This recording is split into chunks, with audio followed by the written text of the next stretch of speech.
Hello hello hello everyone, I am Pawan Prakash and I welcome to you your channel Prakash nursing academy. आज से हम लोग series करेंगे finally 4th semester में सबसे पहले जो सब्जेक्ट डिस्कस करेंगे वो है पैथोलॉजी 2। इसमें सिस्टेमिक हमें डिस्कस करना है। बहुत लोगों का था कि दीदी आप एडल्ट नर्सिंग स्टार्ट करो, बहुत मैसेज थी, बट आपके लिए देखो, अगर आप पैथोलॉजी पढ़ लेते हो देन एडल्ट नर्सिंग 2 में आपको बहुत हेल्प मिलेगी। आप यहाँ पैथोजेनेसिस जान लोगे, कहाँ पे हो रही है सारी चीज जान लोगे, जिसकी वजह से एडल्ट नर्सिंग खत्म करना हमारे लिए बहुत ईजी हो जाएगा। और ऐसे भी पैथोलॉजी में सिर्फ 2 ही सिस्टम है, हालांकि 2 ही यूनिट है, उसके अंदर चीजें बहुत सारी दी हुई है, सिस्टेमिक में भी बहुत सारे यूनिट है, बट ये खत्म जल्दी हो जाएगा। मैं कोशिश करूंगी कि रैपिडली खत्म कराऊं, बहुत सारी चीजें बची हुई है। अब देखो, आज हमें पैथोलॉजी 2 में सिस्टेमिक में किडनी वाले मतलब यूरिनरी सिस्टम के अंदर जितने भी डिजीज कंडीशन है उससे डिस्कस करना है। सबको हम लोग वन शॉट में डिस्कस करेंगे। देखो, ये अल्ट्रा इंपॉर्टेंट यूनिट है अब तक का। एक बार भी सिलेबस देखते हो, इससे क्वेश्चन आते ही आते हैं। अब देखो, इसमें भी मेनली हमें पढ़ना क्या क्या है। बहुत सारे लोग चैनल पे नए आएंगे, उनका एक ही कंसर्न है कि हमारे लिए वीडियो हेल्पफुल है या नहीं है।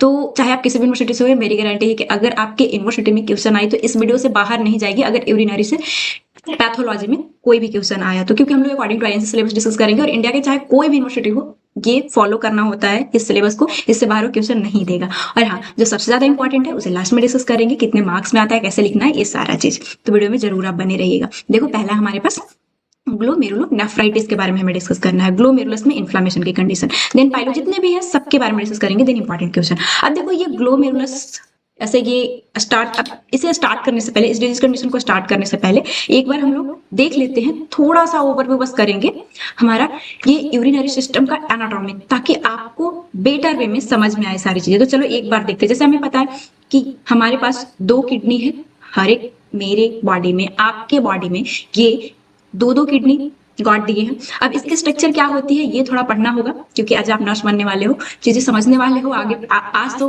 पैथोलॉजी पढ़ने वाले हो और इसे समझने के लिए थोड़ा सा आपको ध्यान देना होगा। ज्यादा नहीं जाएंगे क्योंकि हम सब पढ़ के आए हैं एनाटॉमी। एक रफली डायग्राम बनाते हैं। ये रहा हमारा किडनी। अब किडनी, एक किडनी के अंदर अप्रॉक्स मिलियंस ऑफ नेफ्रॉन होते हैं इसके अंदर। सो एक नेफ्रॉन का बस स्ट्रक्चर बनाते हैं। ये रहा हमारा नेफ्रॉन। ये इस तरह से पहला पार्ट जो है वो ग्लोमेरुलस है, then proximal convoluted tubule, then loop of हेल्ने, just second, loop of हेल्ने, and ये डिस्टल कन्वोल्यूटेड ट्यूब्यूल। देन इसके बाद स्टार्ट होता है हमारे पास, ये रहा हमारा रीनल डक्ट। ये यहाँ से देन ये आगे जाएगा। पहले ये देखो, अब यहाँ जो आप देख रहे हो, यहाँ पे एफरेंट आर्ट्रियोल आता है। जो भी हमारे ब्लड में वेस्ट प्रोडक्ट है वो पता है, हम लोग सब जानते हैं कि यहाँ किडनी के थ्रू ये फिल्टर आउट होता है। सो यहाँ पे ये एफरेंट लेके आएगा और यहाँ पे फिल्टर होगा। ये टफ टफ कैपिलरी यहाँ पे बनाता है, एक गुच्छा नुमा ये स्ट्रक्चर। देन ये एफरेंट के थ्रू जो भी वेस्ट है यहाँ से फिल्टर हो जाएगा और एफरेंट के थ्रू जो ब्लड है वो बॉडी के मतलब किडनी से बाहर जाएगा, ग्लोमेरुलस से बाहर जाएगा। तो यहाँ पे जो आप स्ट्रक्चर देख रहे हो, ये मैं क्यों समझा रही हूँ, इन्फ्लामेशन यहाँ होगी, लेकिन इससे पहले आपको समझना होगा ये जो कैपिलरी टफ टफ मैं आपको बताई, इसमें जो ये पार्ट आप देख रहे हो, जस्ट सेकेंड, सारा विजिबल, हाँ विजिबल है। सो ये जो आप देख रहे हो, ये वाला पार्ट, ये वाला मेनली हमारा बहुत काम का चीज है। जैसे देखो होगा क्या इस स्ट्रक्चर के पास, ये रहा हमारा ग्लोमेरुलस, यहाँ से एफरंट आर्टेरियल जो टफ टफ कैपिलरी बना रहा है उसका सिर्फ एक हिस्सा ही लेके चलते हैं। ऐसा ऐसा बहुत रहेगा बट ये वाला सिर्फ लेके चलते हैं। तो ये इसका यहाँ पे इंडोथेलियल लाइनिंग है, सभी वैसे सभी आर्टरी में है तो इसमें भी होगा, ये इसमें किसी को कंफ्यूजन नहीं होगा, इससे पहले हम लोग डिस्कस किए थे। देन ये बेसमेंट मेम्ब्रेन यहाँ पे होता है एंड ये जो ग्लोमेरुलस है यहाँ पे जो सेल्स होगा उसे हम लोग पोडोसाइट बोलते हैं। तो ये पोडोसाइट, ये इंडोथेलियल एंड बेसमेंट मेम्ब्रेन मिलकर ये फिल्ट्रेशन बैरियर बनाता है, जहां से जो भी ब्लड के थ्रू वेस्ट प्रोडक्ट आया ये फिल्टर को पार करेगा, देन वो आगे जाएगा। अब यहाँ से तो हमें पता है कि जीएफआर अगर 1 मिनट में निकालो तो 120 ml पर मिनट ये मिलता है हमें, बट इसमें से भी इसे यूरिन नहीं बोलोगे, अभी बस ये फिल्ट्रेशन बैरियर पार किया है। देन 99% जैसे ये वाटर हो गया, ये सारी चीजें रीएब्जॉर्ब यहाँ से मेनली पीसीटी से, प्रॉक्सिमल कन्वोल्यूटेड ट्यूब्यूल से ये रीएब्जॉर्ब हो जाती है। चलो ये ठीक है, इतना आप समझ लिए। अभी ग्लोमेरुलोनेफ्राइटिस के लिए इतना ही आपके लिए इंपॉर्टेंट था। अब इसमें भी थोड़ा सा और देखना चाहो तो जैसे कि हम लोग देखें कि एक किडनी में बहुत सारा नेफ्रॉन्स पाया जा रहा है, नेफ्रॉन्स का स्ट्रक्चर अब एक किडनी में मिलियंस ऑफ है तो वो रहता कैसे है। तो देखो इसका और अच्छे से थोड़ा सा अंदर की ओर घुसो गया तो ये ऊपर वाला पार्ट कॉर्टेक्स होता है, देन मेडुला है, देन रीनल पेल्विस से स्टार्ट होता है। रीनल पेल्विस के बाद ये रहा हमारा यूरेटर, दोनों तरफ का यूरेटर, ये जाके टेम्पररी जो यूरिन का कलेक्शन करेगा उसे हम लोग, ये ब्लैडर, यूरिनरी ये ब्लैडर है, इसका भी डिजीज कंडीशन हमें आगे देखना है। अगर यूरिनरी ब्लैडर में इन्फ्लामेशन हुई तो वो सिस्टाइटिस की कंडीशन होती है, सो ये भी देखेंगे। देन यूरेथ्रा के थ्रू यूरिन जो है वो पास आउट, मतलब इस प्रोडक्ट बॉडी से बाहर कर दिया जाता है। तो यही इसी के बारे में डिस्कस करना है। अब ये मैं क्यों समझाई, जो ग्लोमेरुलस वाला पार्ट है वो कॉर्टेक्स एरिया में होता है। नॉर्मल एनाटॉमी में हम लोग पढ़े थे, मतलब जितना भी, जैसे कि ये नेफ्रॉन्स का पूरा स्ट्रक्चर जो हम लोग देखें, ये जितना भी नेफ्रॉन्स है इसका ग्लोमेरुलस पार्ट ये कॉर्टेक्स वाले एरिया में होते हैं। आगे मॉर्फोलॉजी में आपको काम देगा। तो चलो इस एरिया को जैसे कि इसका कट सेक्शन करके अगर अच्छे से माइक्रोस्कोप के अंदर देखा जाए तो हमें कैसा स्ट्रक्चर दिखाई देगा, यही ग्लोमेरुलस का कैसा दिखता है, ये सब हम लोग डिस्कस कर ले। क्यों इतना बता रहे हो दे दूं, क्योंकि आपको अच्छे से समझ में, अभी आप पढ़ोगे तो यही सारी चीजें आपको बार बार देखने को मिलेगा। सो देखो, ग्लोमेरुलर नेफ्राइटिस देखना है तो ये रहा हमारा ग्लोमेरुलस। यहाँ पे ये एफरेंट आर्ट्रियोल, ये एफरेंट के थ्रू बाहर जा रहा है। यहाँ पे टफ टफ कैपिलरी बनाया है। ये कैपिलरी में यहाँ पे जो लाइनिंग था एंडोथेलियल में बताई, देन ये बेसमेंट मेम्ब्रेन, और यहाँ पे पोडोसाइट सेल है। यहाँ से फिल्ट्रेशन बैरियर पार करके ये प्रॉक्सिमल कन्वोलेटेड ट्यूब्यूल आगे ये जाएगा। चलो इतना देख लिए, ये देख लो, ये पोडोसाइट जो भी सेल्स के बारे में जो मैं बताई, और ये बीच में मेजेंजियल सेल्स होता है। ये टफ टफ कैपिलरी के पास जो ये यहाँ पे जगह है, यहाँ पे ये एक मेजेंजियल सेल भी पाया जाता है। तो ये भी आपको पता होना चाहिए। अब आपके लिए इतना इंपॉर्टेंट था। अब देखो ग्लोमेरुलोनेफ्राइटिस स्टार्ट करते हैं। ये सारी चीजें मैं अच्छे से समझाने के लिए बस यहाँ पे बताती हूँ। अब चलो देखना स्टार्ट करते हैं। ग्लोमेरुलोनेफ्राइटिस मैं बता नहीं सकती, एक बार भी अगर पीवाईक्यू देखते हो, ये बहुत ज्यादा इंपॉर्टेंट, अल्ट्रा इंपॉर्टेंट टॉपिक है। नाम में तो सिंपल सा है, नेफ्रॉन का पार्ट है ग्लोमेरुलस, और यहाँ पे आइटिस लगा हुआ है, मींस कि ग्लोमेरुलस में इन्फ्लामेशन की कंडीशन को हम लोग ग्लोमेरुलोनेफ्राइटिस बोलते हैं। इसमें होगा क्या, the structural and functional filtration unit of kidney, it is a primarily and immunological mediated disease. हो क्या रहा है, ग्लोमेरुलस में इन्फ्लामेशन हो रही है। इसमें भी बोला जा रहा है कि जो ग्लोमेरुलस पार्ट है वो मेनली ये स्ट्रक्चरल एंड फंक्शनल फिल्ट्रेशन है, मतलब ऐसे नेफ्रॉन को हम लोग स्ट्रक्चरल एंड फंक्शनल, ये सेल्स है हमारे किडनी में, इसका भी पार्ट जो मेन है वो है ग्लोमेरुलस, जहां से फिल्टर होके चीजें आएगी। सो इसमें इन्फ्लामेशन हो जाना, और मेनली होगा क्यों, इम्यूनोलॉजिकल। देखो इम्यूनोलॉजिकल क्या है, माइक्रोबायोलॉजी पढ़े हो तो ये सवाल नहीं करोगे। ये एंटीजन, एंटीबॉडी, मतलब इम्यून्स अटैक कर रहे हैं, इन्फ्लामेशन की कंडीशन हो रहा है। देख ये दो टाइप का होता है, मेनली प्राइमरी एंड सेकेंडरी। यहाँ पे ये जो ग्लोमेरुलोनेफ्राइटिस है वो, इसका दो टाइप है, प्राइमरी एंड सेकेंडरी। प्राइमरी का मतलब क्या है, मतलब ग्लोमेरुलस में ही प्रॉब्लम है जिसके वजह से आइटिस की कंडीशन हुई, वो इन्फ्लाम हो गया है। सेकेंडरी में क्या होगा, सेकेंडरी में कहीं और कंडीशन थी जिसकी वजह से अफेक्ट ग्लोमेरुलस हो रहा है। कब हो गया ऐसा दे दो, हालांकि हम लोग पढ़ेंगे, जैसे कि डायबिटीज, इसमें ग्लूकोज लेवल बहुत ज्यादा हो जाता है। अब ज्यादा ग्लूकोज है, ये एफरेंट आर्ट्रियोल यहाँ पे लेकर आएगा, बहुत ज्यादा ग्लूकोज होने की वजह से बहुत ज्यादा फिल्टर करेगा, मतलब इसमें इन्फ्लेमेशन देखने की कंडीशन मिलती है। ये कंडीशन, इसकी प्रॉब्लम नहीं थी, प्रॉब्लम था कि डायबिटीज हुआ है, ग्लूकोज लेवल बढ़ा है, बट इसमें भी इन्फ्लेमेशन, सो ये सेकेंडरी बोला जाता है। प्राइमरी और सेकेंडरी का कॉन्सेप्ट यही है कि मतलब खुद जो ऑर्गन अफेक्ट हुआ है, प्रॉब्लम वहीं पे है तो प्राइमरी है, अगर अदर की वजह से वो ऑर्गन अफेक्ट हो रहा है तो वो सेकेंडरी है। चलो ये भी समझ गए दीदू, आगे बढ़ो तो चलिए। सो द ग्लो, इसमें वही एक दो पॉइंट आप लिखोगे, हालांकि 5 मार्क्स में पूछता है, सो ट्रबल आप यही फील करोगे कि इतना सारा कंटेंट तो है, बुक में भी पढ़ोगे बहुत सारे कंटेंट है, समझा तो मैं दूंगी बट लिखना क्या है, तो ये हम लोग आगे देखेंगे। पहले टॉपिक को समझ लो, देन बोला जाता है ना कि आपके पास समंदर हो तो वहां से बाल्टी भर पानी निकालने में क्या प्रॉब्लम होगी, हाँ, बट इफेक्टिवली भी लिखना एक बात होती है, वो हम लोग देखेंगे। सो प्राइमरी ग्लोमेरुलोनेफ्राइटिस क्या है, the kidney is a predominant site of involvement where, मतलब कि किडनी ही इन्वॉल्व है, ग्लोमेरुलस ही इन्वॉल्व है जिसकी वजह से प्रॉब्लम हुई। सेकेंडरी क्या है, ये अगर when glomeruli are injured result of systemic disease, जैसे कि डायबिटीज हो गया, सिस्टेमिक लूपस एक्सेली वाला कंडीशन हो गया, तो इसमें ये इन्वॉल्व नहीं था, हमारा किडनी इन्वॉल्व नहीं था, सिस्टम में कहीं और प्रॉब्लम हुई थी, बट ये ग्लोमेरुलस खामखा बेचारा काम ज्यादा कर पड़ा है, सो इन्फ्लाम्ड हो गई है।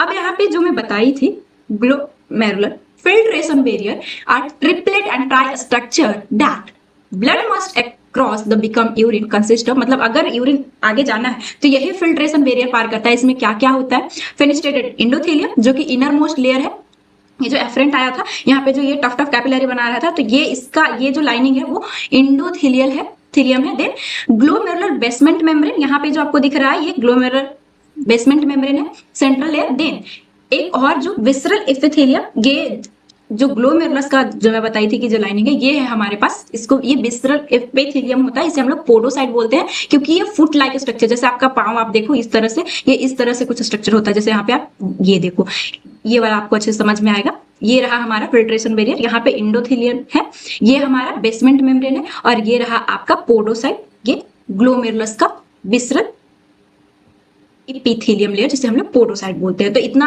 आपको पता होना चाहिए, क्योंकि प्रॉब्लम यहाँ ही होगी, इम्यूनोलॉजिकल कंडीशन है, इन्फ्लामेशन इम्यून की वजह से हो रहा है, तो एंटीजन एंटीबॉडी यहाँ ही आके अटैक करेगा, इन्हीं तीनों लेयर पे काम चलेगा, इसलिए समझना जरूरी था। चलो आगे देखते हैं। Immune injury trigger inflammation through 3 main pathway, मतलब ये देखे कि इम्यूनोलॉजिकल है, इम्यूनोलॉजिकल में भी इसमें क्या क्या होगा।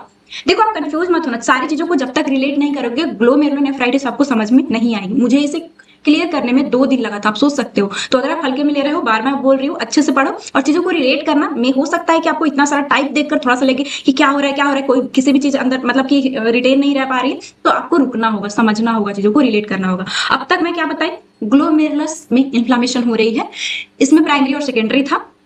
क्यों हो रहा है, इम्यूनोलॉजिकल रिएक्शन होगी। इम्यूनोलॉजिकल में भी कैसा रिएक्शन होगा जो कि इन्फ्लामेशन लाएगा ग्लोमेरुलस में। तो इसमें एक ह्यूमरल, जिसमें कि एंटीजन एंटीबॉडी कॉम्प्लेक्सेस जाके उस एरिया पे, जो फिल्ट्रेशन बैरियर वाला जो पार्ट में तीनों बताई, वहां पे रहेगा और उसके वजह से इन्फ्लामेशन होगी। या फिर cell mediated T lymphocyte cytokines release करेगा, और साइटोकाइन्स का ये हमें पता है कि कितना ये ऐसा केमिकल्स है कि जहां भी आए इन्फ्लामेशन तो करवाएगा, तो ये टी सेल की वजह से भी हो सकता है। या फिर अल्टरनेटिव पाथवे भी इसमें शामिल हो जाता है, मेनली अल्टरनेट कॉम्प्लीमेंट पाथवे, ये C3 भी इन्वॉल्व रहेगा। ये सारा चीज आपको देखने को मिलेगा टाइप्स में, इसलिए समझना जरूरी था। अब तक हमारा ये कंप्लीट हुआ कि ग्लोमेरुलोनेफ्राइटिस क्या है, इन्फ्लामेशन की कंडीशन। तो 2 टाइप का होता है, प्राइमरी एंड सेकेंडरी। यहाँ पे प्राइमरी का फर्दर क्लासिफिकेशन है, सेकेंडरी का भी फर्दर क्लासिफिकेशन उसे डिस्कस करना स्टार्ट करेंगे। लेकिन इससे पहले हम लोग समझ लिए कि इसमें मेनली इम्यून की वजह से, इम्यून सेल्स जो है उसके वजह से इन्फ्लामेशन हो रहा है। कितने तरह का, तो एक एंटीजन एंटीबॉडी रिलेटेड ह्यूमरल हो गया, देन टी सेल हो गया, जिसमें कि टी सेल साइटोकाइन्स रिलीज करेगी, जिसकी वजह से इन्फ्लामेशन देखने को मिलेगी, और तीसरा कॉम्प्लीमेंट इसमें इन्वॉल्व होता है। अब ये सारी चीजें आपको टाइप्स में देखने को मिलेगा। पहला जो क्लासिफिकेशन है, ये प्राइमरी हम लोग डिस्कस कर रहे हैं कि ये प्रॉब्लम हो रही है। प्राइमरी क्लासिफिकेशन किडनी में ही, acute proliferative glomerulonephritis, GN stand for glomerulonephritis, बार बार मैं नहीं समझाऊंगी, आप समझ लेना। या फिर इसे पोस्ट स्ट्रेप्टोकोकल ग्लोमेरुलोनेफ्राइटिस भी बोलते हैं। तो ये अच्छे से समझना है। अभी आपको एक बार में नाम नहीं याद होगी, लेकिन यहाँ ही आपको लास्ट तक याद करवा दूंगी। चलो ग्लोमेरुलोनेफ्राइटिस देख रहे हैं, इसके टाइप्स देखना, क्लासिफिकेशन देखना स्टार्ट किए, जिसमें पहला प्राइमरी का हम लोग देख रहे हैं, नाम क्या है, एक्यूट प्रोलिफरेटिव या फिर पोस्ट स्ट्रेप्टोकोकल। इसका क्या इटियोलॉजी है, क्यों ये होता है। So this is immune complex mediated disease following infection. Typically the pharyngitis and tonsillitis patient को रहेगा, एंड स्किन पे इम्पेटिगो देखने को मिलेगी। The specific trigger group A beta haemolytic streptococci gas, इसकी वजह से रूमेटाइड अर्थराइटिस वाला में हम लोग पढ़े थे, ये बैक्टीरिया की वजह से पहले पेशेंट को ये प्रॉब्लम क्या थी, pharyngitis एंड टॉन्सिलाइटिस था, ये आगे चलकर अटैक किया है फर्दर किडनी को, और किडनी में ग्लोमेरुलस पार्ट को। सो ये ग्लोमेरुलोनेफ्राइटिस लीड कर रहा है, क्योंकि ये गैस स्ट्रेप्टोकोकल बैक्टीरिया की वजह से हो रहा है। इसीलिए स्ट्रेप्टोकोकल पहले हुआ था, pharyngitis और टॉन्सिलाइटिस लीड किया था, बट आगे चल के ये ग्लोमेरुलोनेफ्राइटिस लीड किया। सो एक्यूट प्रोलिफरेटिव ग्लोमेरुलोनेफ्राइटिस को हम लोग पोस्ट स्ट्रेप्टोकोकल ग्लोमेरुलोनेफ्राइटिस भी बोलते हैं। इतना कॉन्सेप्ट आपको क्लियर होगा। देन सेकंड बी स्पेस, मतलब देखो टॉपिक जो मैं डिस्कस करूंगी, जैसे ये पहला हम लोग टाइप डिस्कस करें ग्लोमेरुलोनेफ्राइटिस का, इसका जितने भी टॉपिक है एबीसी में पहले हम लोग इटियोलॉजी देखें, देन स्पेसिफिक पैथोजेनेसिस, क्या आखिर होता क्या है, कैसे ग्लोमेरुलोनेफ्राइटिस होगी वो देखेंगे।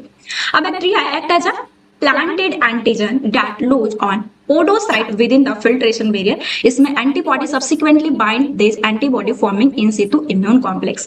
कुछ ना इतना याद रहे तो ये समझो, अभी जो मैं बताई ग्लोमेरुलस में इन्फ्लामेशन हो रही है, लेकिन इसमें मेनली इन्फ्लामेशन कहाँ हो रही है, वो जो फिल्ट्रेशन बैरियर में बताई थी। तो फिल्ट्रेशन बैरियर का ये एफरेंट है, इसका टफ कैपिलरी में एक का स्ट्रक्चर में ले रही हूँ, जिसमें कि यहाँ एंडोथेलियम है, एंडोथेलियम लेयर लाइनिंग, ये बेसमेंट मेम्ब्रेन हो गया, देन इधर हमारा ये पोडोसाइट। तो एक्यूट प्रोलिफरेटिव में कौन अफेक्ट हो रहा है, पोडोसाइट, यहाँ एंटीजन एंटीबॉडी कॉम्प्लेक्स बनेंगे और ये इन्फ्लामेशन लीड करेगा। तो इस तरह से इसका पैथोजेनेसिस है, इसीलिए फिल्ट्रेशन बैरियर समझना बहुत इंपॉर्टेंट था। चलो ठीक है, ये समझ लिया कि हाँ इन्फ्लामेशन कहाँ हुई, ये पोडोसाइट सेल को बेसिकली अफेक्ट किया। ये इंपॉर्टेंट है कि ये पोडोसाइट यहाँ जाके अफेक्ट किया। अब अफेक्ट किया तो क्या प्रॉब्लम क्या देखने को मिल रही है, जैसे पैथोलॉजी में मेन हमारा यही है कि आपको लिखना होगा मॉर्फोलॉजी। मॉर्फोलॉजी में ग्रोथ कैसा दिखेगा, जब किसी को एक्यूट वाला हुआ है, पोस्ट स्ट्रेप्टोकोकल ग्लोमेरुलोनेफ्राइटिस हुआ है, तो उसका ग्रोथ अपीयरेंस किडनी का फ्ली बिटिन किडनी देखने को मिलेगा, because external and cut surface so multiple small red colour ये देखने को मिलता है, पंक्टेड हेमोरेजिक स्पॉट मेनली, जैसे कि फ्ली या बाइट करने के बाद आपको दिख रहा है ये रेड रेड, सो ऐसा हमारा किडनी देखने को मिलता है, इसीलिए इसे फ्ली बिटिन किडनी बोलते हैं, जो कि पोस्ट स्ट्रेप्टोकोकल ग्लोमेरुलोनेफ्राइटिस में देखने को मिलता है। नेक्स्ट ग्रोथ के बाद हम लोग माइक्रोस्कोपिक अपीयरेंस देख लेते हैं। सो इसमें पहला जो माइक्रोस्कोपिक अपीयरेंस देखने को मिलेगा, glomeruli are enlarge and hypercellular रहती है, क्योंकि प्रोलिफरेशन हो जाता है एंडोथेलियल एंड मेसेंजियल सेल का, साथ ही साथ ल्यूकोसाइट इन्फिल्ट्रेशन रहेगा। ल्यूकोसाइट में भी पर्टिकुलरली किसका, न्यूट्रोफिल एंड मोनोसाइट का। यहाँ पे इन्फिल्ट्रेशन का मतलब क्या है, नॉर्मली डब्ल्यूबीसी को ब्लड सेल्स में रहना चाहिए था, ब्लड वेसल्स में रहना चाहिए था, बट ये ग्लोमेरुलस में आ गया, मींस कि एक से दूसरे में गया, ये इन्फिल्ट्रेशन की कंडीशन है और ये हमें देखने को इसमें मिलता है। अब आप स्ट्रक्चर के थ्रू नॉर्मल आउटलाइन दोगे और बना दोगे। देखो मेसेंजियल सेल जो कि ग्लोमेरुलस, ये टफ कैपिलरी के बीच में था, ये मेसेंजियल सेल एंड एंडोथेलियल का प्रोलिफरेशन हुआ है। साथ ही साथ मोनोसाइट एंड न्यूट्रोफिल जो कि यहाँ नहीं रहना चाहिए था, इनफिल्ट्रेट होकर यहाँ पे आ गया और इस तरह से स्वेलिंग वहां पे देखने को मिलता है।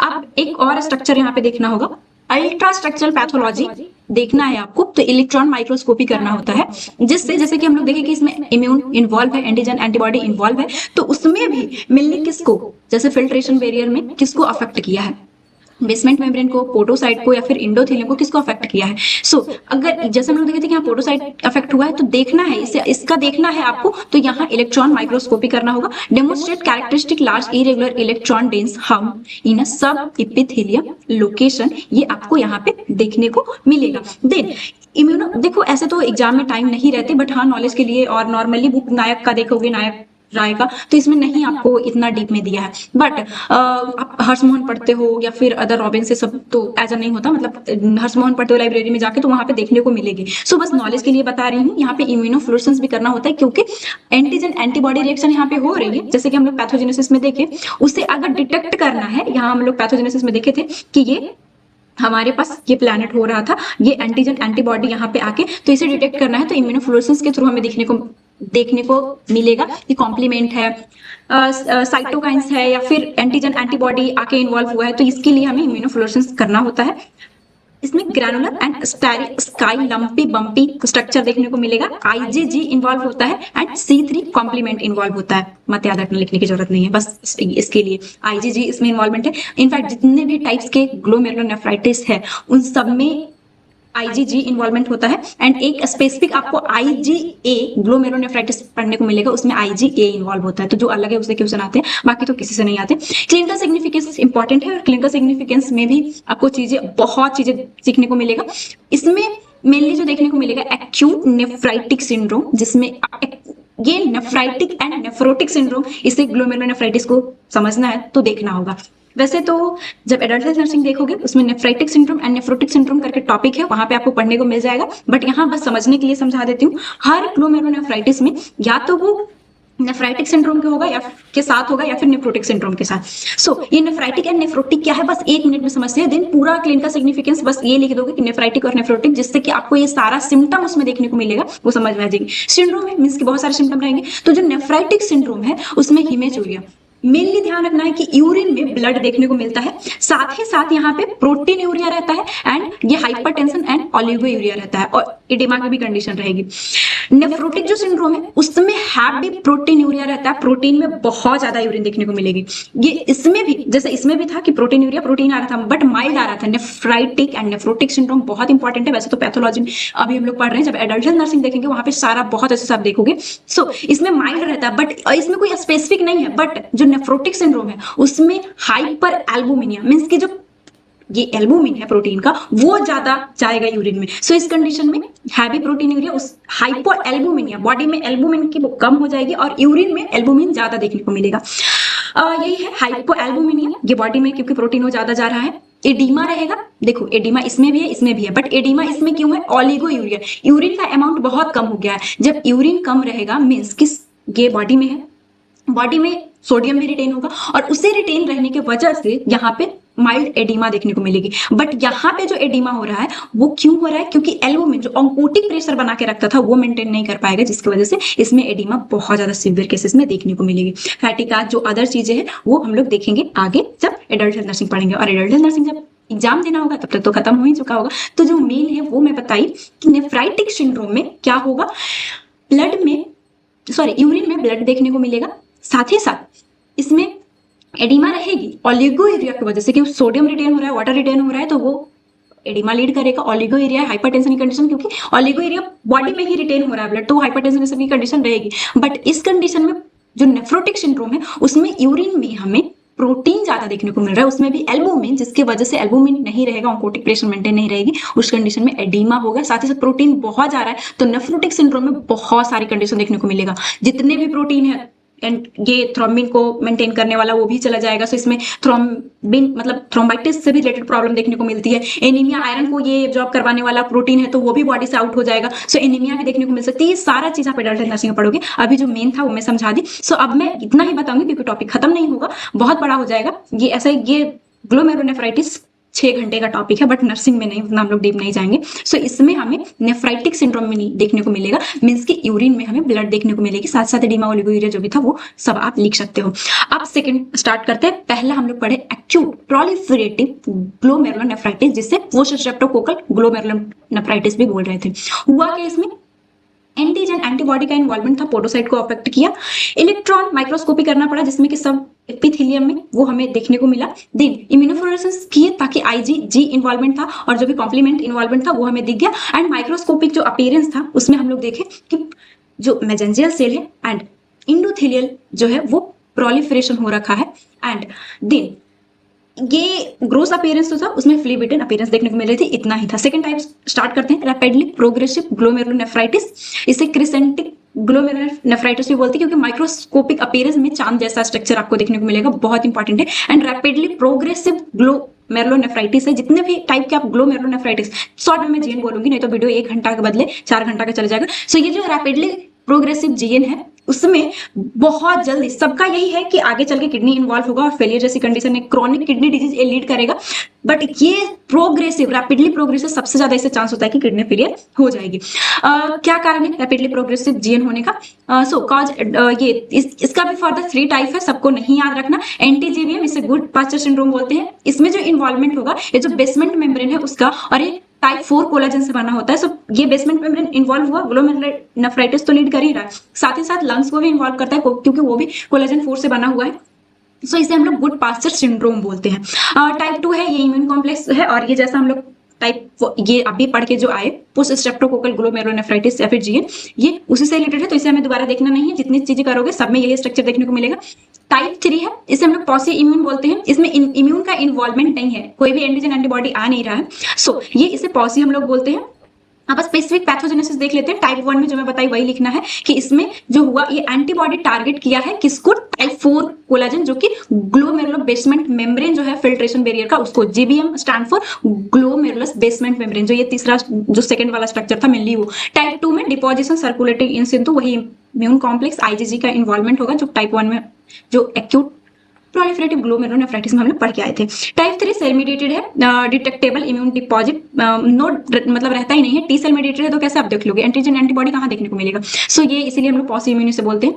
मेनली पैथोलॉजी में ग्रोस अपीयरेंस इंपॉर्टेंट है कि प्रोग्रेसिव में आपको देखने को क्या मिलेगा। ये जो हमारे पास अभी हम लोग पढ़ रहे हैं रैपिडली प्रोग्रेसिव ग्लोमेरुलोनेफ्राइटिस जीएन, उसमें gross appearance swollen and pale large, ये historically called large white kidney इसमें देखने को मिलता है। बस मेंशन करना और ये हाईलाइट कर लेना। माइक्रोस्कोपिक अपीयरेंस क्या रहेगी? द हॉलमार्क इज क्रिसेंट, चांदनुमा स्ट्रक्चर इसमें बन जाएगा, इसलिए इसका इस तरह से नाम भी पड़ा है। Sickle cell accumulation of proliferating parts, ये parietal epithelium cell, fibrin and macrophages, ये मिलके मतलब क्रिसेंट स्ट्रक्चर बनाता है। वुमेन स्पेस दैट कंप्रेस करता है ग्लोमेरुलर टफ को, क्योंकि इतने सारे आ जाएंगे तो उस जो टफ कैपिलरी है वो कंप्रेस होने लगेगा। देख लेते हैं एक बार स्ट्रक्चर, तीनों का आप देख सकते हो, लेकिन या एक भी लिख देते हो तो काम चलेगा। यहाँ पे देखो थोड़ा सा ब्लर होगा बट इट्स ओके, कुछ नहीं करना है।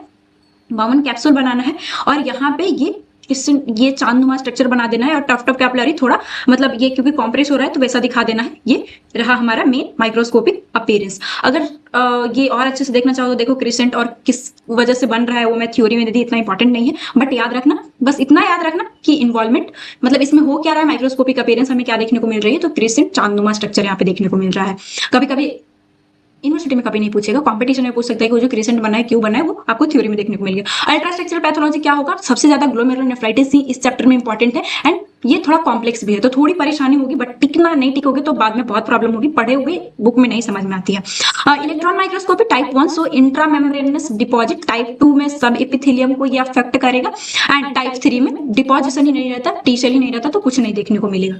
ये इसके बाद हम लोग इम्यूनोफ्लोरेसेंस अगर करेंगे तो स्मूथ ये लीनियर आईजीजी रहता है, यहाँ पे लीनियर रहता है टाइप 1 में, जिसे हम लोग गुड पास्चर बोल रहे थे। टाइप 2 में ग्रैनुलर रहता है, ग्रैनुलर स्ट्रक्चर। एंड टाइप 3 में कुछ है ही नहीं, स्कैंटी एंड नेगेटिव रहेगा क्योंकि टी सेल इन्वॉल्वमेंट है। जिन्हें नहीं समझ में आ रही मत लिखना, कोई दिक्कत नहीं है, आपसे कोई नहीं देखने वाला। माइक्रोस्कोपिक बस क्रिसेंट का बना देना, वही इंपॉर्टेंट है। हाँ, क्लिनिकल सिग्निफिकेंस उसमें नेफ्राइटिक सिंड्रोम, यूरिन में ब्लड देखने को मिल रहा था। यहाँ पे क्या देखने को मिलेगा, ये result rapid decline renal function leading acute renal failure with a month, मतलब कि ये रैपिड है तो ये बहुत जल्दी रीनल फेलियर ही करवा देता है। क्लिनिकल फीचर ये प्राइमरी नेफ्राइटिक सिंड्रोम, उसी के जैसा हम लोग एक्यूट प्रोलिफरेटिव में देखे थे उस तरह से इसमें भी नेफ्राइटिक ही देखने को मिलेगा। सीवियर ओलिगोयूरिया रहती है, साथ ही साथ यूरिन में ब्लड देखने को मिलता है। हमारा 2 भी खत्म हो गया। जो थर्ड टाइप है वो मिनिमल चेंज डिजीज है, इसमें चेंजेस बहुत कम आई, जैसा नाम वैसा ही, मतलब जैसा इसमें सिम्टम देखने को मिल रहा है वैसा ही नाम है। या फिर नील डिपॉजिट डिजीज बोलते हैं क्योंकि इसमें कुछ डिपॉजिट नहीं होता है। चलो अच्छे समझोगे तो समझ में आ जाएगी क्या कहना चाहता है। क्यों होता है तो मोस्ट केसेस इडियोपैथिक पता ही नहीं है, दो सम एसोसिएटेड, अगर कोई ज्यादा non steroid anti inflammatory drugs ले रहा है, हॉजकिन डिजीज है, रेस्पिरेटरी इन्फेक्शन है, तो इन सब के वजह से ये मिनिमल चेंजेस डिजीज देखने को मिल सकता है। स्पेसिफिक पैथोजेनेसिस होगा क्या इसमें, इम्यूनोलॉजिकल बट सेल मेडिएटेड है, टी सेल इसमें इन्वॉल्व रहता है। जैसे कि हम लोग देखेंगे ग्लोमेरुलोनेफ्राइटिस इम्यून मेडिएटेड है, इम्यून्स की वजह से इन्फ्लेमेशन होगी, तो या तो एंटीजन एंटीबॉडी रहे बनेगा जिसके वजह से ये जाके ये तीनों लेयर में से कहीं भी जाके डिपॉजिट हो जाएगा, और उसे हम लोग इलेक्ट्रॉन माइक्रोस्कोपी के थ्रू देख रहे थे, या फिर टी सेल का इन्वॉल्वमेंट रहेगा, या फिर ये कॉम्प्लीमेंट इन्वॉल्व रहती है। तो ये जो मिनिमल चेंज वाला ग्लोमेरुलोनेफ्राइटिस है जीएन है, उसमें टी सेल इन्वॉल्वमेंट है, साइटोकिन्स की वजह से इन्फ्लेमेशन ग्लोमेरुलस में देखने को मिलेगा। ये वही है साइटोकिन्स। अपीयरेंस ग्रोस अपीयरेंस क्या रहेगा, ग्रोसली नॉर्मल है, मिनिमल चेंज है, कोई अलग मतलब किडनी के साथ कोई कुछ नहीं होगा। माइक्रोस्कोपिक अपीयरेंस में आपको कुछ भी नहीं, apparent abnormality under the light microscopy, hence नहीं मिनिमल, कुछ चेंजेस ही नहीं है, इसीलिए इसे मिनिमल चेंजेस डिजीज जीएन बोल रहे हैं, ग्लोमेरुलोनेफ्राइटिस बोल रहे हैं। अल्ट्रा स्ट्रक्चर अगर आप देखोगे तो the diagnostic feature diffuse effacement, flattening हो जाता है एंड फ्यूजन देखने को मिलेगा। फुट प्रेशर जो पोडोसाइट है वो, जैसे देखो यहाँ मैं बताई थी कि आपका पैर का स्ट्रक्चर पोडोसाइट क्यों बोल रहे हैं, पैर जैसा इसका स्ट्रक्चर है। सो इस तरह से जो ये पोडोसाइट था वो फ्लैट हो जाएगा। नॉर्मल यहाँ पे कंडीशन देखो इस तरह से, लेकिन यहाँ पे ये पोडोसाइट नॉर्मल रहा। इलेक्ट्रॉन माइक्रोस्कोप में दिख रहा है, इलेक्ट्रॉन माइक्रोस्कोप में ज्यादा रेजोल्यूशन देखते, मतलब अच्छे से स्ट्रक्चर को मेनली देखते हैं। सो यहाँ पे आपको दिख रहा है, बट यहाँ पे देखो ये फ्लैटनिंग, थोड़ा सा और मैं जूम कर दूं, यहाँ पे देखो ये फ्लैटनिंग हो गया है। सो ये फूड प्रोसेस दिख ही नहीं रहा, मतलब ये फ्लैटनिंग हो गया है। तो ये इलेक्ट्रॉन माइक्रोस्कोपी में बस देखने को मिलता है और कोई चेंजेस नहीं आती। इम्यूनोफ्लोरेसेंस करोगे, कुछ है ही नहीं, एंटीजन एंटीबॉडी है ही नहीं, तो डिटेक्ट किसको करोगे, सो ये नील रहता है, बात खत्म। हाँ, क्लिनिकल सिग्निफिकेंस क्या देखने को मिलेगा, क्लासिक नेफ्रोटिक सिंड्रोम।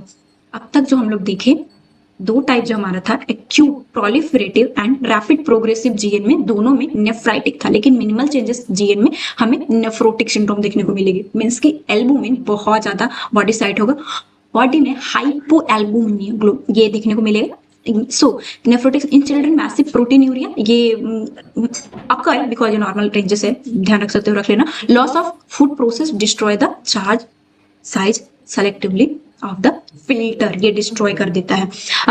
मेनली ध्यान रखने वाली बात बस इतना ही है कि मिनिमल चेंज में नेफ्रोटिक सिंड्रोम देखने को मिलेगा और कोई कंडीशन नहीं रहेगी। और नेफ्रोटिक्स के अंदर आ क्या रहा है, एडिमा सीवियर रहेगा क्योंकि एल्बुमिन प्रोटीन जो है वो बहुत ज्यादा बॉडी से आउट होता है। एक्सेलेंट प्रोग्नोसिस है, स्टेरॉइड दोगे बहुत अच्छा रिस्पॉन्स देखने को मिलता है, ज्यादातर ये चिल्ड्रन में होता है। देन जो फोर्थ टाइप है वो है मेम्ब्रेनस ग्लोमेरुलोनेफ्राइटिस जीएन, जिसे हम लोग मेम्ब्रेनस नेफ्रोपैथी भी बोलते हैं। इसका कारण क्या है, ट्रिगरिंग फैक्टर जो इसका है कैन बी प्राइमरी इडियोपैथिक, मतलब प्राइमरी जैसे कि देखे थे कुछ इसमें नहीं रहेगा, इडियोपैथिक मेनली देखने को मिलेगा। और सेकेंडरी में systemic loop and infection, hepatitis B, syphilis and drugs, सब के वजह से हो सकता है। स्पेसिफिक अगर पैथोजेनेसिस आप देखोगे कि इसमें हो क्या रहा है, तो इनसे तो इम्यून कॉम्प्लेक्स फॉर्मेशन होगा against fix antigen glycoprotein on the podocyte पे, यहाँ ये देखने को मिलेगा। मतलब इम्यून जो कॉम्प्लेक्स बनेगा, एंटीबॉडी एंटीजन जो रिएक्शन होगी इस, जैसे कि अभी हम लोग मिनिमल में देखे कि उसमें टी सेल का इन्वॉल्वमेंट था, फर्स्ट वाला में देखे थे कि एंटीजन एंटीबॉडी इन्वॉल्वमेंट था, इसमें भी एंटीजन एंटीबॉडी का ही इन्वॉल्वमेंट है मेम्ब्रेनस ग्लोमेरुलोनेफ्राइटिस में। सो ये यहाँ ही बन रहा है, सो इन सितु बोल रहे हैं एंटीजन एंटीबॉडी।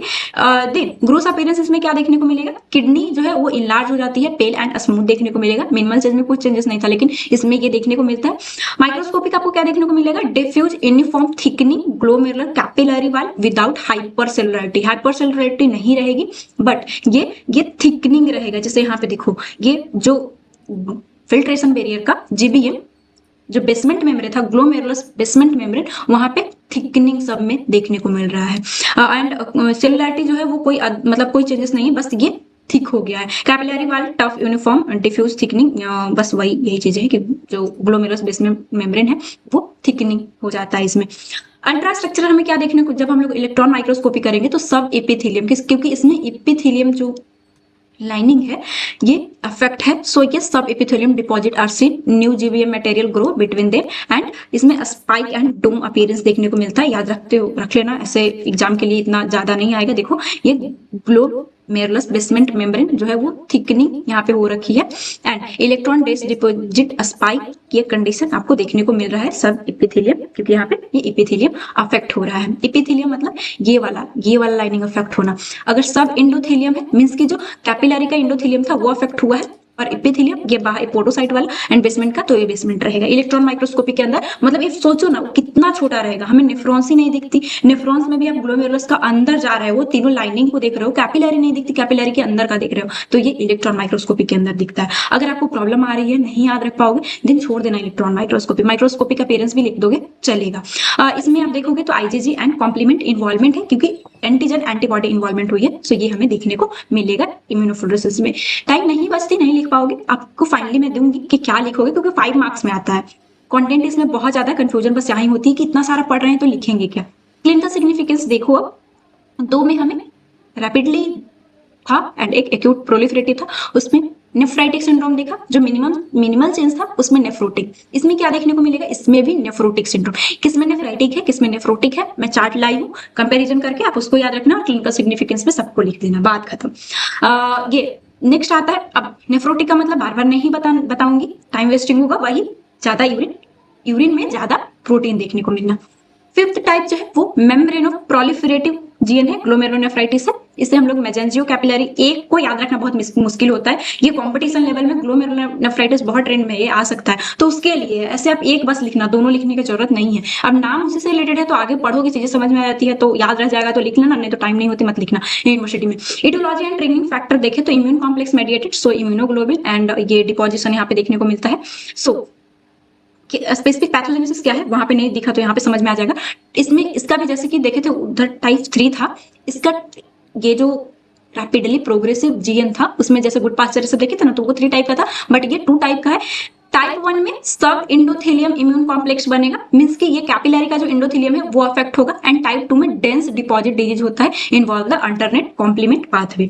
ग्रोस अपीयरेंस क्या रहेगी, पेल किडनी हो जाएगा, चलो ये लार्ज, क्योंकि इन्फ्लेमेशन हुई है तो इन्फ्लेमेशन ग्लोमेरुलस में हो रहा है तो वो तो लार्ज होगा ही, इसमें कौन सी बड़ी बात है दीदी, लिख लेंगे, हाँ लिख लेना। माइक्रोस्कोपिक अपीयरेंस देखोगे तो क्या देखने को मिलेगा, so thickening of the glomerulus, ये GBM basement membrane, glomerulus basement membrane, ये जो फिल्ट्रेशन बैरियर का है वो, एंड हाइपर सेलुलैरिटी मींस कि प्रोलिफरेशन रहेगा मेजेंजियल एंड इंडोथेलियम का फर्स्ट जैसा ही। Silver stain reveal tram track double contour appearance, ये क्योंकि ये इसको अफेक्ट कर रहा है तो ऐसी स्ट्रक्चर इसमें देखने को मिलेगी। कुछ चीजें याद करना होता है, करना ही पड़ता है, ये रियलिटी है। और पैथोलॉजी में सबका, जब आप देखो वन शॉट पढ़ने में प्रॉब्लम कहाँ होती है, पढ़ तो लेते हो बट चीजें रिटेन नहीं रह पाते हैं। सो अगर रिटेन रखना है तो आपको अच्छे से एक बार पैथोलॉजी में, मैं खुद बोलती हूँ कि सबको सब टॉपिक को ये करना ही होगा, याद करना होगा, इनफैक्ट स्ट्रक्चर आउटलाइन आपको बनाना होगा, तभी आप पास कर सकते हो। आगे देखेंगे, हालांकि इंपॉर्टेंट क्वेश्चन PYQ ये सारा चीज नोट्स में इन्वॉल्व है, नहीं यहाँ पे बना पा रहे हो तो वो आप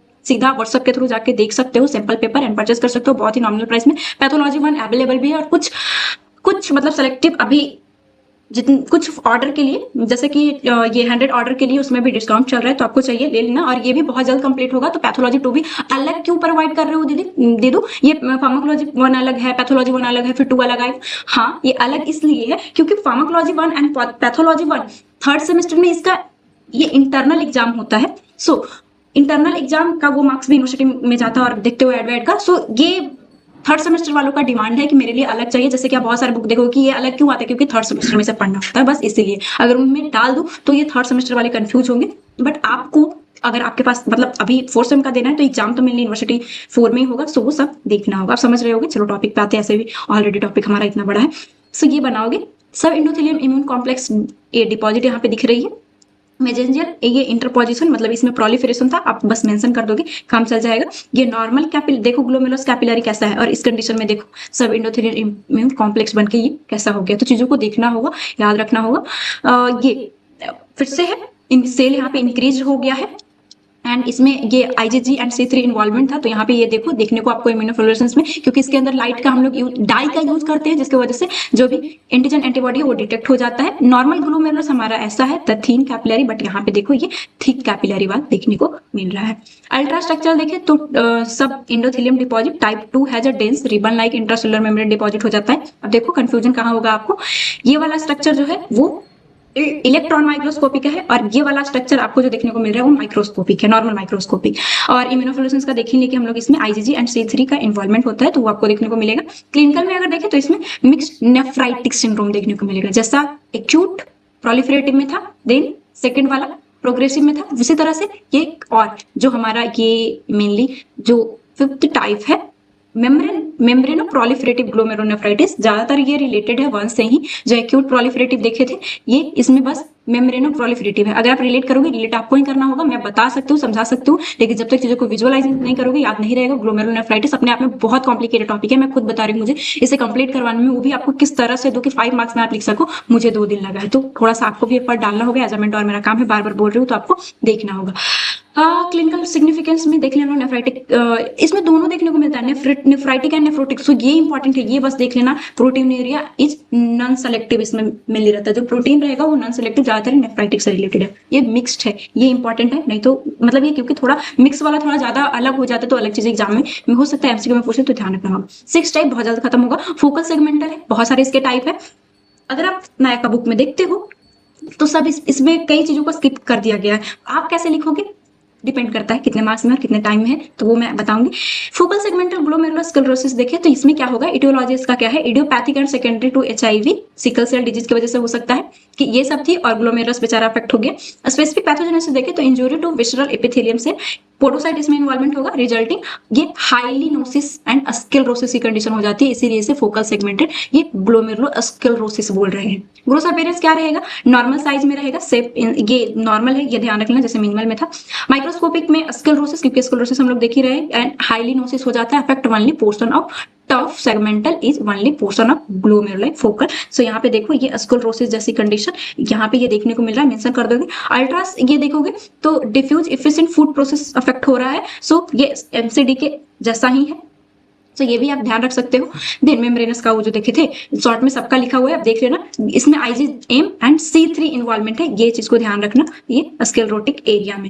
क्लिनिकल सिग्निफिकेंस क्या रहेगा, एंड फॉर इम्यूनोफ्लोरेसेंस नहीं भी लिखोगे चलेगा। इसमें ये देखो नेफ्रोटिक सिंड्रोम इसमें इन्वॉल्वमेंट है, मिनिमल चेंजेस के जैसा, मीन्स की प्रोटीन यूरिन में ज्यादा रहेगा एंड एडिमा रहेगी क्योंकि ऑन्कोटिक प्रेशर घट जाता है।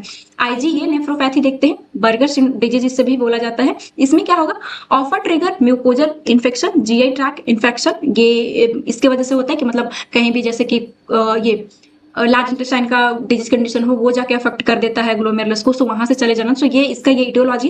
पैथोजेनेसिस क्या होगा, genetic and acquired production of abnormal IgA, कभी कभी ये जेनेटिक होती है, देन एक्वायर्ड ये दोनों की वजह से हो सकता है, जिसकी वजह से एबनॉर्मल IgA बनता है, विच फॉर्म कॉम्प्लेक्सेस एंड जाके डिपॉजिट हो जाता है ये मेजेंजियम, जो ये टफ कैपिलरी जो था ये यहाँ पे मेजेंजियम जो है वहां पे जाके ये डिपॉजिट हो जाता है एंटीजन एंटीबॉडी रिएक्शन होके। ग्रोस अपीयरेंस क्या देखने को मिलेगा, इसमें भी नॉर्मल रहती है, क्योंकि स्वेलिंग है तो माइल्डली इनलार्ज आप सब में लिख सकते हो, कोई प्रॉब्लम नहीं होगा।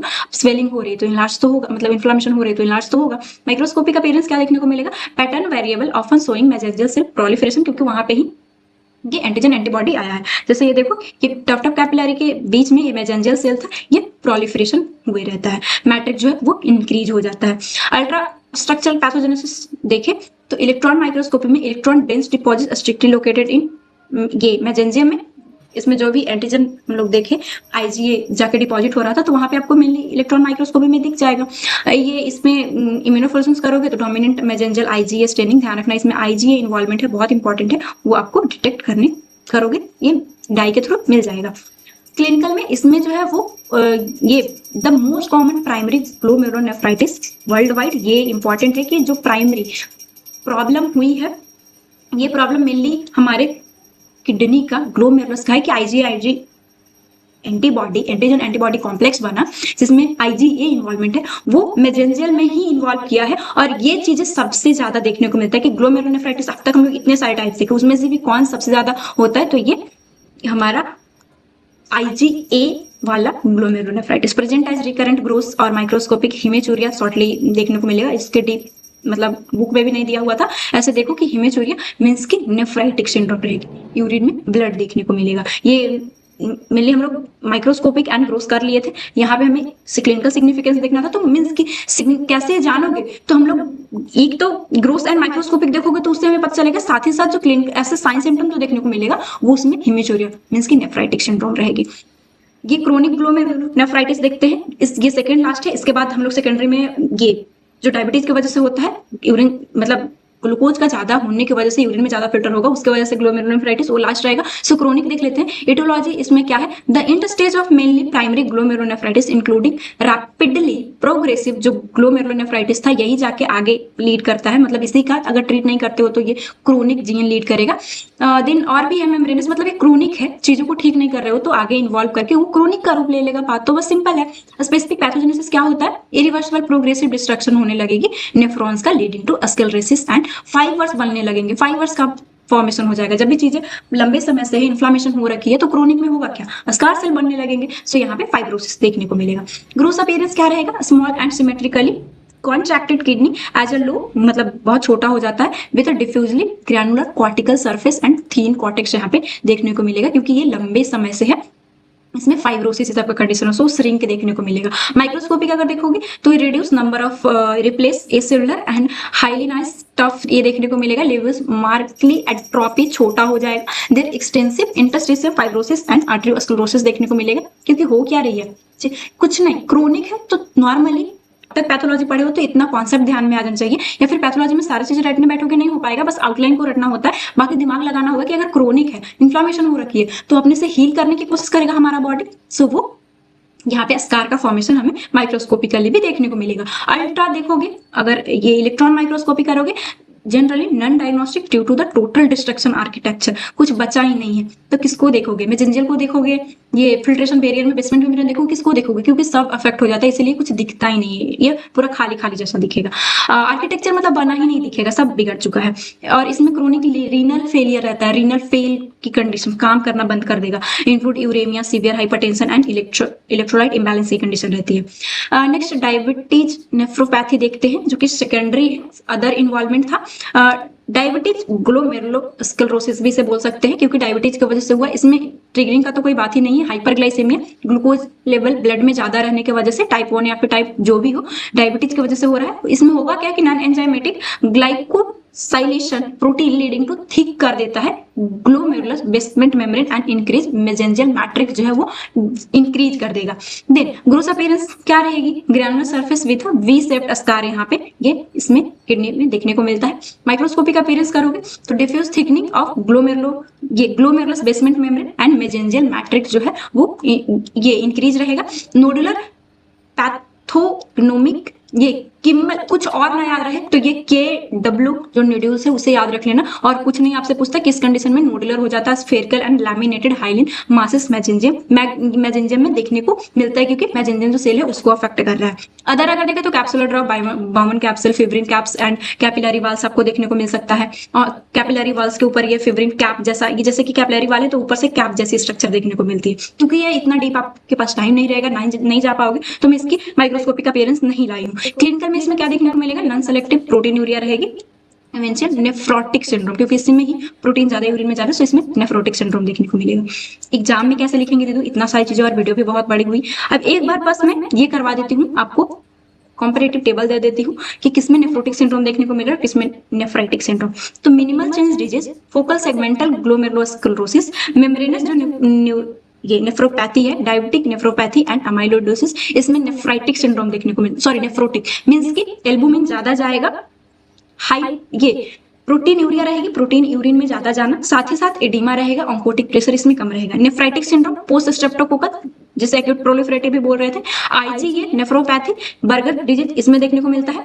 एंड रैपिडली प्रोग्रेसिव में देखने को मिलेगा लुपस में एंड आलपोर्ट। ये अदर टाइप जैसे कि दो टाइप में बताई थी, प्राइमरी सेकेंडरी, वो जेनेटिक भी है जिसके अंदर लुपस मेनली एल्पोर्ट आता है। अब बोलो क्यों नहीं पढ़ाया दीदी, सच बता रही हूँ, आप इतना बोर होते कि याद नहीं रख पाते।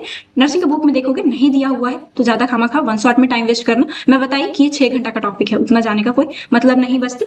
लिखने के लिए कैसे लिखना है, वैसे मैं और टाइम वेस्ट होगा, वन शॉट है, नोट्स में प्रोवाइड कर दूंगी जिसमें कि टेबुलर फॉर्म में कंपेरेटिव बना दी हूं मैं कि प्राइमरी में कौन सा है, क्या लिखोगे, इटियोलॉजी लिख दो, उसका ग्रोथ लिख दो, माइक्रोस्कोपिक लिख दो, और क्लिनिकल सिग्निफिकेंस में नेफ्राइटिक एंड नेफ्रोटिक लिख देना।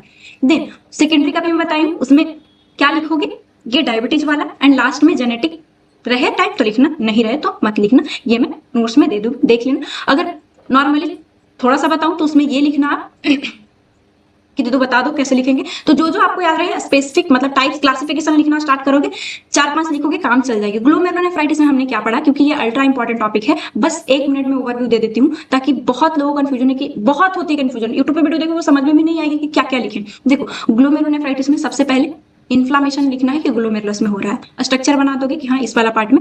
बेसमेंट मेम्ब्रेन शो करना चाहो करना कि मतलब ये जो फिल्ट्रेशन बैरियर था मैं आपको समझाने के लिए बताई थी कि उसमें देखो कि हाँ सब में कहाँ इन्वॉल्वमेंट हो रहा है, बेसमेंट मेम्ब्रेन हो रहा है या फिर एंडोथेलियम हो रहा है या फिर एपिथेलियम हो रहा है, कौन हो रहा है। सो ये देख, ये लिखोगे नहीं लिखोगे नहीं, मतलब कोई दिक्कत नहीं है। इन्फ्लामेशन लिखने के बाद मतलब ये इंट्रोडक्शन लिखने के बाद आप सीधा क्लासिफिकेशन पे जाओगे। क्लासिफिकेशन में आपको जितना याद रहे क्लासिफिकेशन लिखते हुए उसका इटियोलॉजी, ग्रोथ एंड माइक्रोस्कोपिक लिखना है। आउटलाइन में एक्यूट का बुक में भी देखोगे, नर्सिंग बुक में, तो उसमें एक्यूट का एंड प्रोग्रेसिव का दिया हुआ है, वो दोनों का बना देना, बाकी सबको मेंशन कर देना, काम खत्म। जितना भी लिखोगे सबका अलग से ग्रोथ एंड माइक्रोस्कोपी लिख देना। टेबल बनाते हो बहुत अच्छा, जो कि मैं नोट्स में प्रोवाइड कर दूंगी, जो नंबर शो हो रहा है उसके थ्रू आपको नोट्स मिलता है। जो मैं पढ़ा रही हूँ सब नोट्स में साथ साथ एक्स्ट्रा फीचर के साथ, like important question and टेनियर PYQ भी उसमें है। 80-20 का रूल फॉलो करता है कि 20% पैसे क्वेश्चन जिससे आप 80% मार्क्स ला सकते हो, ये हर एग्जाम में फॉलो होता है। ऐसे कैसा पॉसिबल है, पीवाईक्यू देखकर अलग अलग जितने भी सेमेस्टर पेपर जब से हो रहे हैं वो इन्वॉल्व है, टाइम मैनेज नहीं कर पाते हो तो वो भी उससे मतलब एक ही नोट्स में सारा चीज है, आपको चाहिए तो ये नंबर के थ्रू जा सकते हो। जो पिन है कमेंट उसके थ्रू भी जाके सैंपल पेपर देख सकते हो। पैथोलॉजी 1 तो अवेलेबल है, अभी डिस्काउंट भी है कुछ फर्स्ट ये लेने वालों के लिए, तो आप जाके जरूर देखना। सेकंड टॉपिक पे आते हैं, बस अल्ट्रा इंपॉर्टेंट टॉपिक यही था, ये भी पूछता है। इन लोग बहुत इजी है, जितना टाइम ये अकेले लिया है उतना में इसे मैं पूरा कवर करवा दूंगी, तो आप ये मत सोचना कि दीदी ऑलरेडी इतना टाइम गया है अब ये कितना बड़ा बनाओगे।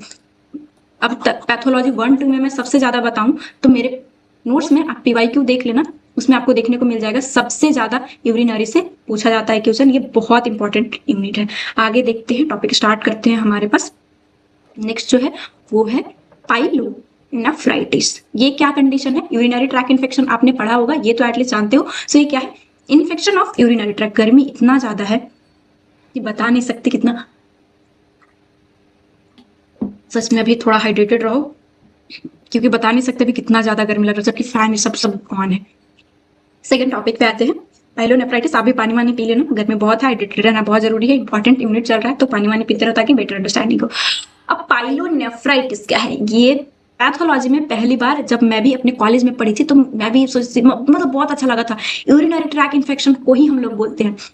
यूरिनरी ट्रैक इन्फेक्शन क्या है दीदू, इन्फेक्शन होना यूरिनरी ट्रैक में, जो भी अभी मैं यूरिनरी पढ़ा के आई। सो अब ऐसे नहीं, इसका यूटीआई का 2 टाइप है, एक है पाइलोनेफ्राइटिस एंड एक है लोअर यूटीआई। मींस कि लोअर यूटीआई में तो सबको पता है कि ब्लैडर अगर इन्वॉल्व है जो कि सिस्टाइटिस की कंडीशन है, एंड यूरेथ्रा तो वो लोअर यूटीआई है।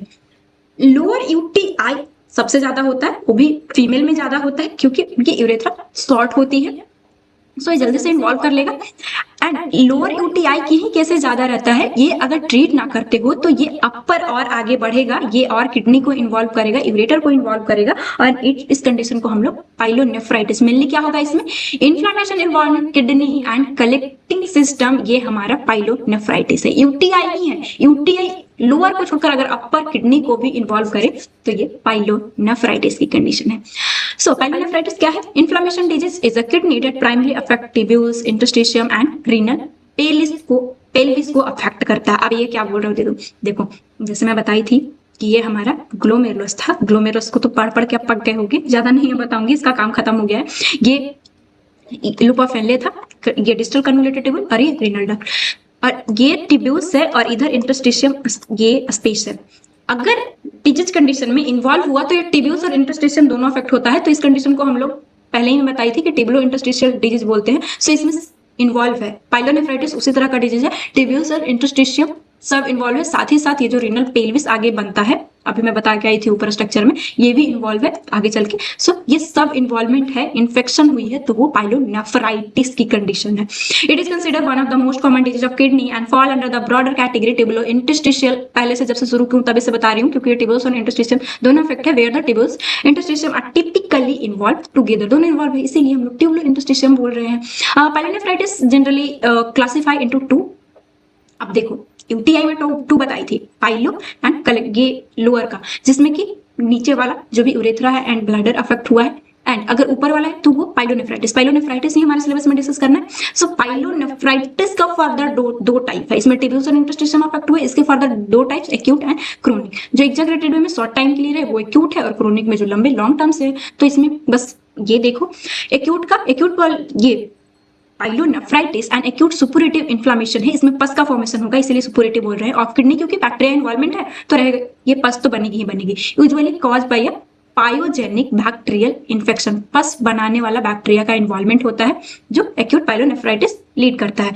इटियोलॉजी कौन है भाई, वो बैक्टीरिया का थोड़ा नाम बताओ दे, तो वो माइक्रो ऑर्गेनिज्म का नाम बताओ। तो 80% केसेस में ये ग्राम नेगेटिव बैसिलाई होता है, जो कि इंटेस्टाइनल ट्रैक्ट से मेनली आना, मतलब ये जैसे इकोलाई हो गया, ये हमारे इंटेस्टाइन में रहता है। 85% केसेस है कि वो वहां से हमारी किडनी को अफेक्ट कर दे। देन और भी है प्रोटियस, क्लैविसिला, इंटेरोबैक्टर एंड ये क्लैविसिला, ये देख लेना, ये 2 बार लिखा गया है। सो यही है, प्रोटियस एंड क्लैविसिला इसमें इन्वॉल्व रहता है। मेनली कौन है, इकोलाई, इस्चेरिचिया कोलाई। रूट क्या है, बैक्टीरिया एंड रिच किडनी बियर 2 मेन रूट। पहला असेंडिंग ये है इन्फेक्शन, जो कि मोस्ट कॉमन है, बैक्टीरिया ट्रैवल लोअर से, जैसे मैं बताई थी कि पहले ज्यादातर फीमेल में क्या होता है, उनकी यूरेथ्रा शॉर्ट होती है, कहीं भी पब्लिक वॉशरूम का यूज कर लेना, कहीं से भी यूज किए, देन ये पहले तो अफेक्ट करेगा यूरेथ्रा को, देन ये ब्लैडर को, और ये ऊपर तक जाके पाइलोनेफ्राइटिस लीड करेगा। तो ये आपको पाथ पे क्या दिख रहा है, ऊपर की ओर जा रहा है, इसीलिए हम लोग असेंडिंग इन्फेक्शन बोलते हैं। This route more common in female due to, क्योंकि यूरेथ्रा उनका शॉर्टर होता है, often associated with urinary tract obstruction, जैसे कि किसी को बिनाइन प्रोस्टेटिक ऑब्स्ट्रक्शन हो, इसमें भी मेल में हो सकता है। इंस्ट्रूमेंटेशन, ये भी रीजन है, इसीलिए जब भी यूरिनरी कैथेटराइजेशन करते हो तो एज ए नर्स आपको ये पता होना चाहिए, मतलब एसेप्टिक टेक्निक मेंटेन करना इस टाइम पे बहुत जरूरी है, क्योंकि यूरिनरी ट्रैक्ट इन्फेक्शन होने का बहुत बड़ा खतरा होता है ये कैथेटर लगाने से, अगर इम्प्रॉपर लगा रहे हो, हाइजीन मेंटेन नहीं कर रहे हो तो। Pregnancy and vesico ureter reflux जो कि कंडीशन है, यूरिन का बैक फ्लो होना, यूरिन मेनली कहाँ आना चाहिए, ये ब्लैडर में आके और यूरेथ्रा के थ्रू बाहर आना चाहिए। बट इस कंडीशन में जो वेसिको यूरेटरल रिफ्लेक्स है कि ये मेनली ये हमारा जो यूरिनरी ब्लैडर है उससे इधर ना जाके ऊपर की ओर जाना, तो ये भी लीड करता है इन्फेक्शन की कंडीशन को, ये भी एक रूट बनेगा और आगे चल के पाइलोनेफ्राइटिस लीड कर सकता है। Then haematogenous route, bacteria lodge in the kidney through a blood stream, typically during septicaemia and infective endocarditis की कंडीशन में होती है कि ये कहाँ इन्फेक्शन था, हमारे हार्ट में, इंडोकार्डियल लेयर में, बट वहां से ब्लड आ रही है, सो आगे किडनी में भी अफेक्ट करेगा और वही लीड करेगा हमारा पाइलोनेफ्राइटिस जैसी कंडीशन। चलो ये तो नॉर्मल हमें पता चल गया कि इटियोलॉजी या फिर रूट ऑफ इन्फेक्शन हम लोग देख लिया। अब दीदू पैथोलॉजी पढ़ रहे हैं, मॉर्फोलॉजी हम लोग डिस्कस करते हैं। सो चलो डिस्कस करते हैं फिर। ग्रोथ क्या होगा इसमें, किडनी सो स्मॉल एब्सेस इन रीनल पैरेन्काइमा, क्योंकि जो भी इसमें अफेक्ट कर रहा है बैक्टीरिया वो सुपुरेटिव है, तो यहाँ पे पस का फॉर्मेशन बनाएगा, एब्सेस की कंडीशन ये देखने को मिलेगा। माइक्रोस्कोपिक अगर देखें तो ग्लोमेरुलाई जो है वो नॉर्मल देखने को मिलेगा, ये ग्लोमेरुलाई सबसे पहले देखें तो ये नॉर्मल रहता है। देन ये ग्लोमेरुलाई जो हम लोग अभी देख के आए हैं ये नॉर्मल। इंटरस्टिशियम जो है वो न्यूट्रोफिलिक इन्फिल्ट्रेशन रहेगा, न्यूट्रोफिल जो है वो एक्यूट अभी देख रहे हैं। क्रोनिक में देखोगे कि अदर आ जाएगा, मैक्रोफेजेस आ जाएगा, बट एक्यूट की कंडीशन में जब भी इन्फेक्शन एक्यूट हो तो वहां पे न्यूट्रोफिल पहले आते हैं। सो ये बहुत ईजी है, कॉन्सेप्ट समझते हो, माइक्रोस्कोपिक भी बहुत ईजी हो जाता है, क्योंकि एक्यूट है तो न्यूट्रोफिल इन्फिल्ट्रेशन रहेगा। इंटरस्टिशियम जो ये लाइनिंग सब मैं बता के हूँ क्या है, सो ये टर्म याद रखना बहुत जरूरी है। इंटरट्यूरल ये aggregates of neutrophil from abscess tubular necrosis later stage आगे ये लीड करेगा, मतलब ये सप्लाई को बंद कर दे सकता है। देन क्लिनिकल फीचर क्या रहती है, चाहो तो आप बनाओगे कैसे दीजिए, आउटलाइन दे दोगे और यहाँ पे ये न्यूट्रोफिल का इन्फिल्ट्रेशन आप दिखा सकते हो। क्लिनिकल फीचर इसमें रहती है पेन, रीनल एंगल पे लॉइन पेन देखने को मिलेगा, जिसे हम लोग फ्लैंक पेन, ये पीछे वाले एरिया पे यहाँ पे देखने को मिलता है। फीवर रहेगी, लेज रह सकता है, and symptom of lower urinary irritation, मतलब पहले तो इन्फेक्शन है तो इसमें फीवर ये सब आप लिखोगे ही लिखोगे, क्योंकि इन्वॉल्वमेंट है हमारा यूरिनरी ट्रैक, तो जब भी वो यूरिन पास आउट करेगा तो उन्हें पेन फील होगी, जिससे भी मतलब पाइलोनेफ्राइटिस हो रखा है, सो वो जब पेनफुल यूरिनेशन हो, यूरिन करते टाइम पेन हो, तो उसे हम लोग डिस्यूरिया बोलते हैं। And frequency and urgency, bar bar feel होगा उसे यूरिन का ये अर्ज, एंड ये बहुत जल्दी मतलब ये अर्जेंसी भी उस कंडीशन में रहती है। ये सारा पाइलोनेफ्राइटिस का साइन एंड सिम्टम है एक्यूट वाला का। यूरिनरी फाइंडिंग क्या रहता है? लेबोरेटरी एनालाइटिंग ऑफन रिवील पॉलीयूरिया में ल्यूकोसाइट पस सेल यूरिन में ये देखने को मिलेगा क्योंकि अफेक्ट है और ल्यूकोसाइट वहां पे मेनली न्यूट्रोफिल है एंड देन पस है तो वो यूरिन में आपको देखने को मिल सकता है ल्यूकोसाइट का सिग्निफिकेंट बैक्टीरिया, यहाँ तक कि यूरिन में बैक्टीरिया भी आ सकता है। कॉम्प्लिकेशन क्या होगा? सीवियर केसेस में लीड अप पैपिलरी नेक्रोसिस। ये जो पैपिला है ये वाला आपको ये जो आप स्ट्रक्चर देख रहे हो ये नॉर्मल जैसे हम लोग देखे थे कि ऊपर वाला पार्ट कैप्सूल होता है, ये कॉर्टेक्स है, देन ये मेडुला है, देन ये रीनल पेल्विस का है। तो यहाँ जो मेडुला में ये जो आपको स्ट्रक्चर दिखता है पिरामिड जैसा, ये वाला जो स्ट्रक्चर है ये पैपिला है, तो उससे ये अफेक्ट किए हुए रहता है, वहां पे नेक्रोसिस की कंडीशन हो जाएगी। नेक्स्ट आता है पायोनेफ्रोसिस, एक्यूमुलेशन ऑफ पस इन रीनल पेल्विस एंड जो ये कैलिक्स जैसे देखो ये पिरामिड है, यहाँ पे मेजर एंड माइनर कैलिक्स होते हैं। ये कैलिसिस एक को हम लोग कैलिक्स बोल रहे हैं, ये वाला कैलिक्स, एंड अगर ये बहुत सारा हो, पहले माइनर कैलिक्स होता है, ये मेजर कैलिक्स देने पेल्विस और आगे चल के यूरेटर बनाता है। तो अगर ये सब इन्वॉल्व है तो उसे हम लोग कैलिसिस, ये मतलब प्लूरल फॉर्म है, ये नॉर्मल सी बात है, मतलब बताने वाली बात नहीं है, पर फिर भी मैं आपकी बेटर अंडरस्टैंडिंग के लिए बता दी हूँ। सो ये सब आपको देखने को मिलेगा। ये रहा एक्यूट में हमें क्या याद रखना है दीदी कि इन्वॉल्वमेंट हुई है, मेनली यहाँ पे न्यूट्रोफिल आया है, क्योंकि पस सबका तो देख ही रहे हैं कि हाँ इसमें पस फॉर्मिंग बैक्टीरिया है तो पस का फॉर्मेशन रहेगा, और यहाँ पे न्यूट्रोफिल इन्वॉल्वमेंट है, ये देख लेना। क्रोनिक पाइलोनेफ्राइटिस क्या है? Chronic pyelonephritis is a chronic tubulo interstitial disease resulting from a repeated attack हो, रिपीटेड इन्फ्लामेशन हो एंड स्कारिंग हो जाना, लंबे समय तक रहेगा तो अफेक्ट हुआ है, ये आगे स्कार का फॉर्मेशन यहाँ पे देखने को मिलेगी। Significantly cause chronic renal failure, लंबे समय तक आपने ट्रीट नहीं किया तो ये नॉर्मल सा एक बाहर का बैक्टीरिया यूरेथ्रा के थ्रू बाहर गया, मतलब ऊपर की ओर गया, यूरिनरी ब्लैडर को अफेक्ट किया, यूरेटर के थ्रू किडनी में गया और मतलब ट्रीट नहीं करते हो तो रीनल फेलियर भी करवा सकता है। और समझ रहे हो रीनल फेलियर मतलब रीनल फेल होने के बाद जिंदा रहना कितना मुश्किल हो जाता है। इडियोपैथोजेनेसिस क्या है? There are two main type, इसमें रिफ्लक्स नेफ्रोपैथी मतलब क्रोनिक किसके वजह से हो सकता है? ये रिफ्लक्स, ये जो नेफ्रोपैथी है वो सबसे कॉमन है, ऑफन स्टार्टिंग चाइल्डहुड में ही स्टार्ट हो जाता है। When incompetent vesico-ureter valve allow the backflow of infected urine to the renal pelvis and tubules। ये क्या बोल दिया दीदू? रिफ्लक्स हो रही है ना, मतलब चीजें उल्टा जा रहा है। तो देखो ये हमारा किडनी रहा, ये रहा हमारा यूरेटर, यहाँ पे है ये हमारा ब्लैडर के पास, ये जहाँ पे ये यूरेटर ये ब्लैडर के पास खुलता है, ये रहा हमारा वेसिको रिलेटेड है यूरिनरी ब्लैडर से, और ये यूरेटर। सो यहाँ इस वाल में इनकॉम्पिटेंट मतलब बचपन से ही वो सही से नहीं बना या फिर उससे क्लोज होना चाहिए था वैसा हो नहीं रहा है, जिसकी वजह से बैक फ्लो यूरिन का हो रहा है और वही आगे चल के लीड करता है क्रोनिक पाइलोनेफ्राइटिस।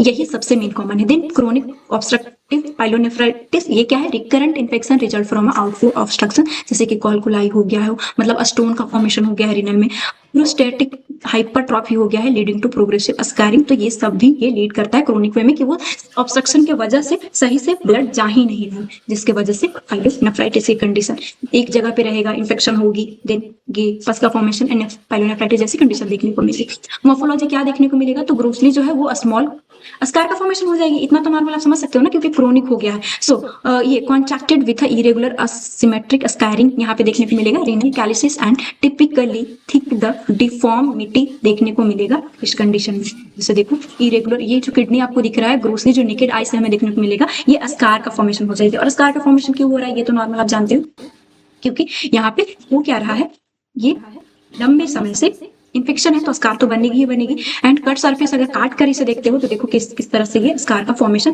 और ये जो कैलिसिस, ये जो मेजर एंड माइनर कैलिक्स था वो तो आपको दिख भी नहीं रहा है। Thick and renal pelvis with scary mucosal surface यहाँ पे कंडीशन रहती है। कुछ ना याद रहे तो इतना याद रखना कि स्कार का फॉर्मेशन हो जाता है। चीजें एक ही दो वर्ड याद रहता है जो हम लोग ये एग्जाम में घुमाओ फिरा कर लिखते हैं, क्योंकि ह्यूमन ब्रेन है, सारी चीजें नहीं याद रखते। सो इंपॉर्टेंट है कि जो इंपॉर्टेंट चीजें एक दो मिले, बार बार दोहरा रही हूँ। अगर आप शॉर्ट नोट बनाते हो, पूरा नोट्स अगर बनाते हो तो कोई मतलब नहीं है। मैं ये नहीं बोल रही कि आप मेरा नोट्स ही लो, मतलब जिसके पास बुक है, क्योंकि फोर्थ सेमेस्टर का बहुत सारा सब्जेक्ट है तो या तो आपके पास बुक होनी चाहिए या फिर नोट्स होना चाहिए। सारा बनाते हो कभी खत्म नहीं होने वाला है, इंपॉर्टेंट चीजों को लिख लो। मैं नहीं बोलती कि आप नोट्स नहीं बनाओ, ले लो, ऐसा कुछ नहीं, बनाओ। मेरा भी नोट्स है, ऐसा आपको हेल्प करेगा। आपको एज इट इज नहीं लिखना है, बट हाँ एज इट इज चीजें होनी चाहिए, क्योंकि हम लोग अभी पढ़ते हैं भूल जाते हैं।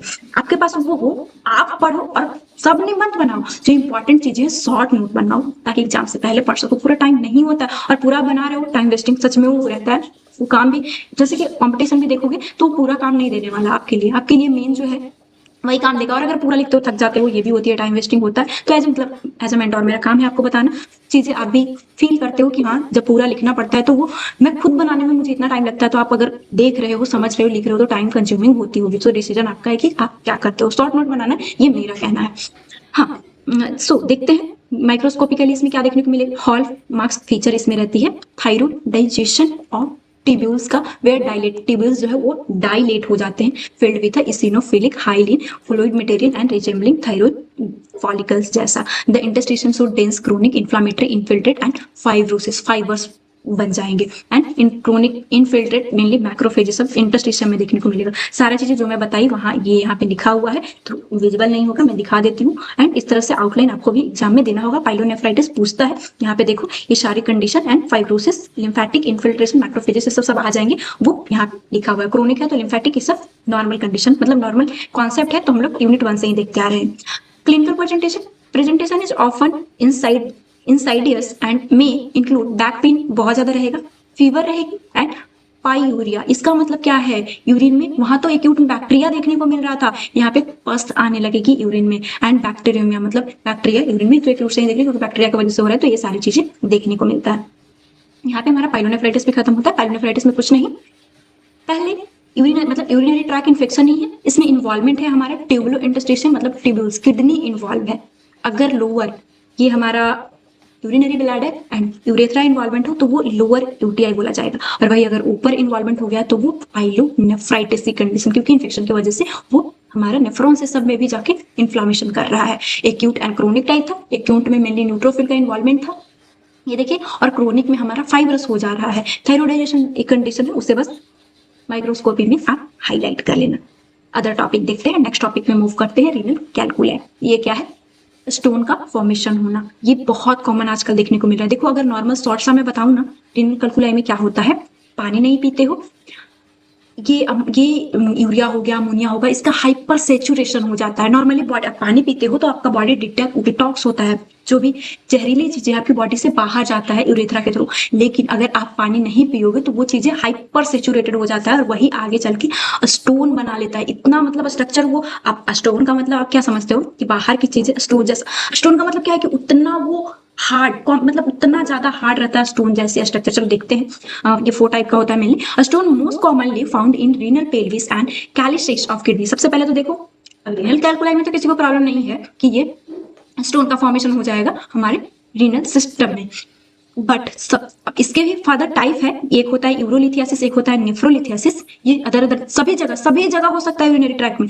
लेकिन जो सबसे ज्यादा अफेक्ट होगा वो रीनल पेल्विस एंड कैलिसिस, यही मेजर एंड माइनर कैलिसिस होगा, कैलिक्स होगा।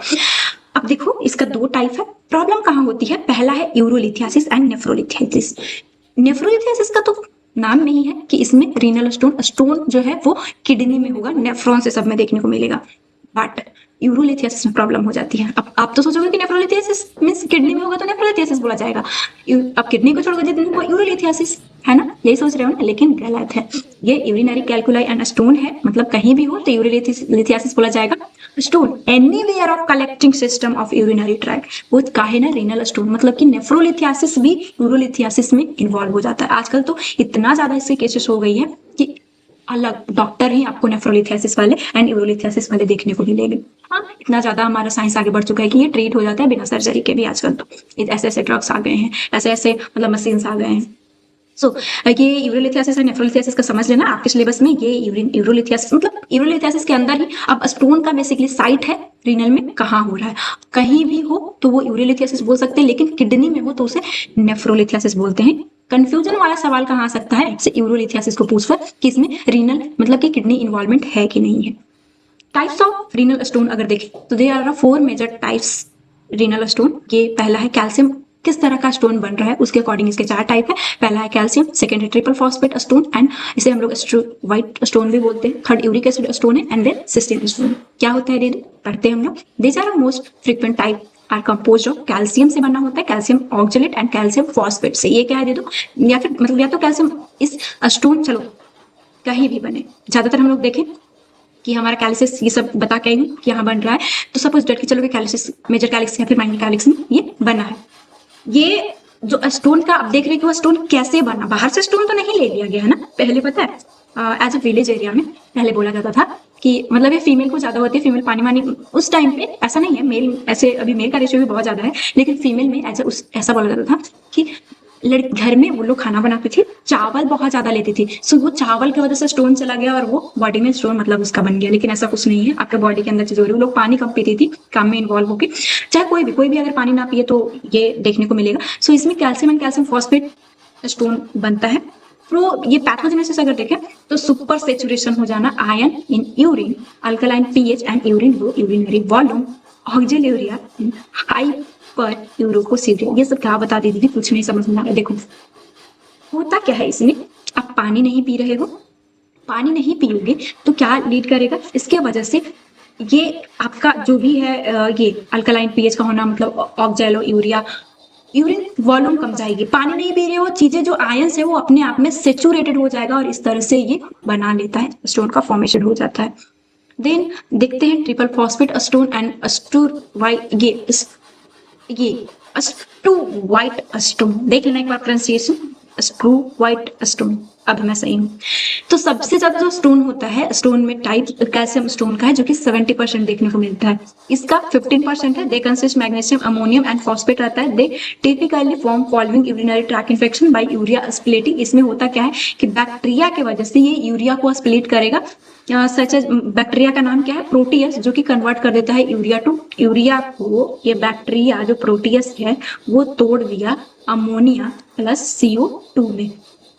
और इसके बाद क्या होगा, क्रिएट अल्कलाइन पीएच को क्रिएट करता है। This stone can grow large enough to fill renal pelvis and calyces taking a branch shape known as a staghorn calculus, यहाँ पे देखने को मिलता है। चलो देखो ये अमोनिया, ये सब सारी चीजें से देखो, मैग्नीशियम तो हमारे बॉडी में ही है, अमोनियम एंड मतलब कैल्शियम, मैग्नीशियम और फॉस्फेट तो हमारे बॉडी में मिल जाएगा, अमोनिया यहाँ से मिल गया, ये बैक्टीरिया जो प्रोटियस था वो अमोनिया दे दिया, एंड अल्कलाइन पीएच की वजह से ये इतना ज्यादा सेचुरेटेड हो जाता है कि जैसे नर जो मेल हिरन का सिंग देखे हो वैसी कंडीशन, वैसा स्ट्रक्चर बना लेता है। ये हमें कैल्शियस का ये देखने को मिलता है। देखो ये रहा हमारा, ये मेल हिरन है, इसके सिंग जैसा, इसके हॉर्न जैसा स्ट्रक्चर देखने को मिल रहा है। सो यही बोला जा रहा है, ये मेनली देखोगे तो ये माइक्रोस्कोपिक भी यहाँ ही कवर हो जा रहा है, चाहो तो आप अलग लिख सकते हो, नहीं भी लिखोगे तो चलेगा। देन थर्ड टाइप देखते हैं uric acid stone. Uric acid stone में क्या देखने को मिलता है, these are commonly found in patient with hyperuricaemia such as those gout disease. इस कंडीशन में ज्यादा हो जाती है urea condition. So involving the rapid cell turnover leukaemia की कंडीशन में and diagnosis feature uric acid stone यहाँ पे रेडियोसोडियम ये देखने को मिलेगा आपको। ये क्या है ये आगे मैं बताऊंगी, मतलब ये मतलब देख के विजुअलाइज किया जाता है, तो ऐसे स्ट्रक्चर जैसे कि वहां पे खाली खाली चमकीला जैसे ग्लास जैसा स्ट्रक्चर देखने को इस कंडीशन में देखने को मिलता है, वही हमारा रेडियोल्यूसेंट बोला जा रहा है। सिस्टीन स्टोन लास्ट टाइप है, बहुत कम देखने को मिलता है, 1 से 2% ही। This stone are associated with cystinuria जो कि जेनेटिक डिफेक्ट है। ये बायोकेमिस्ट्री में प्रोटीन वाले चैप्टर में पढ़े थे, नहीं याद है तो कोई दिक्कत नहीं है, बस समझ लो। इनर रीनल जैसे वहां रट लिए थे यहाँ भी रट लो, क्या ही कर सकते हो। Inner renal reabsorption of cystine other amino acid, इस कंडीशन में ये देखने को मिलता है कि ये रीनल रीअब्जॉर्प्शन सिस्टीन का हो रहा है और ये आगे चल के स्टोन का फॉर्मेशन कर ले रहा है। इटियोलॉजी एंड अगर पैथोजेनेसिस आप देखोगे तो इंक्लूड फैमिली एंड, सबसे पहले तो जिनके फैमिली में है बच्चे में भी होने की चांसेस रहती है, या फिर गाउट मतलब ये देखिए कि जिनको है वो आगे चल के ये जेनेटिक में आएगा। Characterize by excessive production of excretion of stone forming substance, other factor मतलब स्टोन जैसे देखिए कि मैग्नीशियम कैल्शियम ऑक्जेलेट था, ये सब ज्यादा रहेंगे। Geographical location and change urinary page, मतलब क्यों हो रहा है, या तो जेनेटिक है या फिर ऐसे सबस्टांस है जो ज्यादा हाइपर सेचुरेटेड हो जा रहे हैं और आपस में जुड़ जा रहे हैं, या फिर ये चेंजेस यूरिनरी अल्कलाइन पीएच हो तो ये लीड करेगा। इस तरह से इसका ये स्टोन का फॉर्मेशन होता है। पैथोजेनेसिस आप देखोगे स्टोन इन्वॉल्व 2 मेन स्टेप, सबसे पहले इनिशिएशन होता है, देन प्रोग्रेशन होता है। इनिशिएशन में क्या बनना start, the most critical factor increase urinary concentration of stone constituent. Urinary concentration कब बढ़ेगा, पानी पीना। मैं बता रही हूँ कि मेरे पास केसेस, जब मैं 12th क्लास में थी मेरे टीचर को था वो पानी नहीं पीते थे। इनफैक्ट मतलब अगर हम लोग बोले कि सर पानी पीने जाना है, 8 9 या फिर 12 ऐसे ही कहानी है, तो वो बोलते थे कि कितना दिन भर में पानी पीते हो तुम लोग, तो दिन भर पानी ही पीते रहते हो। और कंडीशन ऐसा हुई, एक से दो मतलब हम लोग 8 9 मतलब 8 से मैं 12 तक एक ही जगह पढ़ी थी। सो वो 12th क्लास में उनका स्टोन फॉर्मेशन देखने को मिला था। तब की कहानी बता रही थी, वो दिन भर पानी लेकर बैठे रहते थे। और एज ए, क्योंकि हम लोग बहुत लंबे समय से स्टूडेंट थे, सरकारी सर पता ही था उन्हें, एज ए स्टूडेंट आप क्या बोलोगे, लेकिन सर खुद बताते थे कि मैं तुम लोगों को पानी पीने नहीं जाने देता था और खुद भी नहीं पीता था, तो इसलिए फील नहीं करता था। अभी मुझे पता चला कि इसका क्या कॉम्प्लिकेशन हो सकता है। सो पानी पीना, हाइड्रेटेड रहना बहुत जरूरी है। सो यूरिन कंसंट्रेशन, पानी नहीं पीते वो इंसान में, मेरे भैया को भी मतलब बड़े पापा के बेटा को, तो वो भी पानी नहीं पीते थे। तो वैसे लोगों में बहुत ज्यादा चांसेस रहते हैं, क्योंकि यूरिनरी कंसंट्रेशन ज्यादा हो जाता है, एंड जो भी कॉन्सेंट जैसे कि कैल्शियम सब हो गया वो आपस में जुड़ जाएंगे, exceeding their solubility, supersaturation आपस में मिल जाएंगे। This is often exacerbated low urine volume. मतलब इसका देखने को क्या मिलेगा, एक्जर्बेटेड कि यूरिन जो, क्योंकि पानी पी नहीं रहे हो, चीजें आपस में हाइपर सैचुरेटेड मतलब हो गया है, देन आउटफ्लो भी कम रहेगा, यूरिन वॉल्यूम भी कम रहेगी। क्योंकि अगर यूरिन वॉल्यूम सही रहता तो जो भी वेस्ट चीजें थी वो बाहर चले जाता बॉडी से, लेकिन नहीं जा पाती क्योंकि सेचुरेशन हो जाता है, यूरिन वॉल्यूम कम जाती है, पानी नहीं पी रहे हो। देन प्रोपोगेशन होता है, ये क्या है, once initiated stone grow, hyper saturation होना स्टार्ट हो गया, जो भी आगे चल के इसके टाइप देख लिए। अब किसके, जो इसके बॉडी में जैसे कैल्शियम ज्यादा, कैल्शियम ऑक्जेलेट ज्यादा है, तो वो आपस में मिलना स्टार्ट होंगे। सिस्टीन है, सिस्टीन यूरिया जैसी कंडीशन, मतलब जो देखे थे जो ज्यादा है मैग्नीशियम, ये जो सेकंड टाइप देखे थे कि मैग्नीशियम था, अमोनिया था, जैसे कि प्रोटीज बैक्टीरिया ये सब था, वही चीजें आपस में जुड़ेंगे, ये ग्रो करना स्टार्ट करेंगे एंड क्रिस्टल बना लेंगे। This is a promoted when urine lacks substance that normally inhibit the crystal precipitation, आपस में जुड़ जाएंगे। और वही ये आगे मतलब प्रोपोगेशन बड़ा हो गया, वही बस बता रहे कि पहले इनिशिएशन हुआ, पानी नहीं पी रहे, चाहे जो भी फैक्टर हो जाए, या फिर चीजें ज्यादा हो गई जो कि स्टोन फॉर्मेशन करता है वो, और ये बनाना हो के मतलब बनना हो के स्टार्ट होके मतलब ये बड़ा हो गया, ये पैथोजेनेसिस था। अपीयरेंस क्या देखने को मिलेगी, so may have a smooth contour और इरेगुलर जैग मास स्पाइक्यूल्स देखने को मिलता है। ये जैसे देखो ये इस तरह से स्ट्रक्चर, वो नुकीला, जैसे ये नुकीला नुकीला हमारा किडनी यहाँ पे मिले, या ये इसका है स्टोन का है, सो वो स्टोन देखने को आपको मिल सकता है कि या तो मतलब स्टोन का फॉर्मेशन कैसा हुआ वो मेनली यहाँ पे मैं मेंशन करती हूँ कि किसमें कैसा देखने को मिलता है। एंड एक्सरे से हमें ये सिटी से देखने को मिलेगा। सो ये ओपेक चीजें देख के विजुअलाइज करेंगे, उतना इंपॉर्टेंट नहीं है। चीजें जो था यहाँ मैं बता दी हूँ, बस ग्रोथ का मेंशन कर देना कि वो जैगमास स्पाइक्यूल जैसा दिखेगा। क्लिनिकल फीचर क्या देखने को मिलेगी, तो रीनल कोलिक मतलब कि स्टोन की वजह से वो पेन देखने को मिला, colicky pain known as renal colic, वो स्टोन जहाँ पे मतलब यूरिन पास करने में बहुत ज्यादा पेन देखने को मिलती है, फील होता है पेशेंट को। हेमेचूरिया रहती है, स्टोन में कॉज अल्सरेशन, आसपास एरिया को अफेक्ट करेगा, तो यूरिन में ब्लड देखने को मिल सकता है। यूरिनरी ऑब्स्ट्रक्शन रहेगा, स्टोन आ रहा, प्राइमरी कॉज ऑब्स्ट्रक्शन विच अब देखो जिस एरिया में है, चाहे वो आगे यूरेथ्रा में है, यूरेटर में है, तो उस एरिया में ऑब्स्ट्रक्शन कर देगा, सिंपल सी बात है। और देख रहे थे कि प्रोपोगेशन चीजें बढ़ रही है, सो ये रहेगा यूरिनरी ऑब्स्ट्रक्शन। साथ ही साथ infection obstruct and presence of stone itself predispose of patient, secondary infection जैसे कि पाइलोनेफ्राइटिस लीड कर सकता है, पायोनेफ्रोसिस पस का एक्यूमुलेशन कर सकता है, क्योंकि वहां पे इंजर्ड कर दिया है, वहां पे मीडिया अच्छा सोर्स, मतलब ये माइक्रो ऑर्गेनिज्म के ग्रोथ के लिए एक अच्छा सोर्स बन जाएगा। तो आगे चल के इन्फेक्शन भी हो सकती है अगर आप ट्रीट नहीं करते हो, क्योंकि वहां पे वो अल्सरेशन का फॉर्मेशन करेगा, और जब भी अल्सर बनेगी तो पस से सब बैक्टीरिया से भागे अफेक्ट जल्दी ही करेगा, ये नॉर्मली हम लोग जानते हैं। सो यहाँ पे भी रेनल कैल्कुलाई खत्म होता है। रेनल कैल्कुलाई में कुछ नहीं, स्टोन का फॉर्मेशन अगर किडनी में हुआ तो नेफ्रो बोला जा रहा है, और कहीं भी इन्वॉल्वमेंट है तो उसे यूरोलिथियासिस बोला जा रहा है। इसका 4 टाइप है वो लिख देना, देन इसकी पैथोजेनेसिस लिख देना। इनिशिएशन हुआ, प्रोपोगेशन हुआ, देन ग्रोथ में देखे कि उसका स्ट्रक्चर जैग्ड है, फिर स्पाइकल्स है। इसके बाद ये माइक्रोस्कोपिक उतना इंपॉर्टेंट है नहीं, और जो जिसके साथ में पढ़ाएंगे जैसे कि देखे थे कि हिरन मेल हॉर्न जैसा वो जो दिख रहा था वो माइक्रोस्कोपिक ही तो है, तो वो आप मेंशन कर सकते हो। और देन इसका क्लिनिकल सिग्निफिकेंस लिख देना। वैसे रीनल कैल्कुलाई उतना नहीं आता, हाँ बट सिस्टाइटिस एग्जाम में पूछ सकता है, तो इससे आप ध्यान से पढ़ना। सिस्टाइटिस है क्या, ये यूरिनरी ब्लैडर में अगर इन्फ्लामेशन में कोजल लेयर में हुई तो ये है हमारा सिस्टाइटिस की कंडीशन। ये एक्यूट एंड क्रोनिक हो सकता है।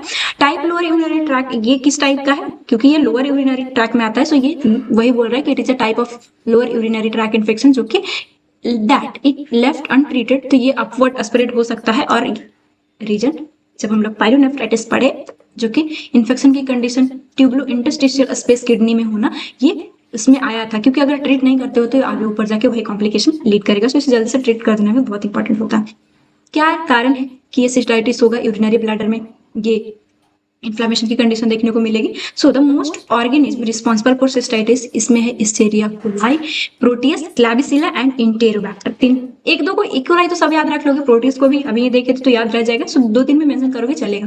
फीमेल जो है वो मोर प्रीडिस्पोज होती है डेवलपिंग सिस्टाइटिस बिकॉज ये शॉर्टर यूरेथ्रा होने की वजह से कोई भी इन्फेक्शन, जैसे बैक्टीरिया बाहर है और वो ऊपर की ओर यूरेथ्रा के थ्रू ये शॉर्ट है तो आगे यूरिनरी ब्लैडर में जाके अफेक्ट कर सकता है। एडिशनल प्रीडिस्पोज इन अदर देखे तो बहुत जेंडर, ये ब्लैडर स्टोन का यूरिनरी ऑब्स्ट्रक्शन हो रखा है, डायबिटीज, मतलब देखो फीमेल तो ज्यादा है क्योंकि उनका यूरेथ्रा ये शॉर्ट होने की वजह से, बट स्टोन तो किसी में हो सकता है, यूरिनरी ऑब्स्ट्रक्शन तो किसी का हो सकता है, डायबिटीज तो किसी का हो सकता है, तो इन सब कंडीशन भी ये आगे लीड करता है सिस्टाइटिस। तो बस वही आपको लिखना है। मोर्फोलॉजी क्या है इसका? मोर्फोलॉजी पहले एक्यूट का, जैसे हम लोग दो टाइप का देखे थे, जस्ट अ सेकेंड, दो टाइप का देखे थे, एक्यूट एंड क्रोनिक। सो उसी के अकॉर्डिंग हम लोग देखेंगे। एक्यूट में क्या देखने को मिलेगा? Grossly the bladder mucosa exhibit hyperaemia, जो कि इंक्रीज, हाइपरइमिया का मतलब क्या होता है, ये टर्म है मेडिकल टर्म। इस increase the blood flow specific part of body, यहाँ पे इफेक्ट है, यहाँ पे ब्लड सप्लाई ज्यादा होने लगना and may sometimes so exudate जैसी कंडीशन इसमें देखने को मिलती है। एक्जुडेट का मतलब क्या है?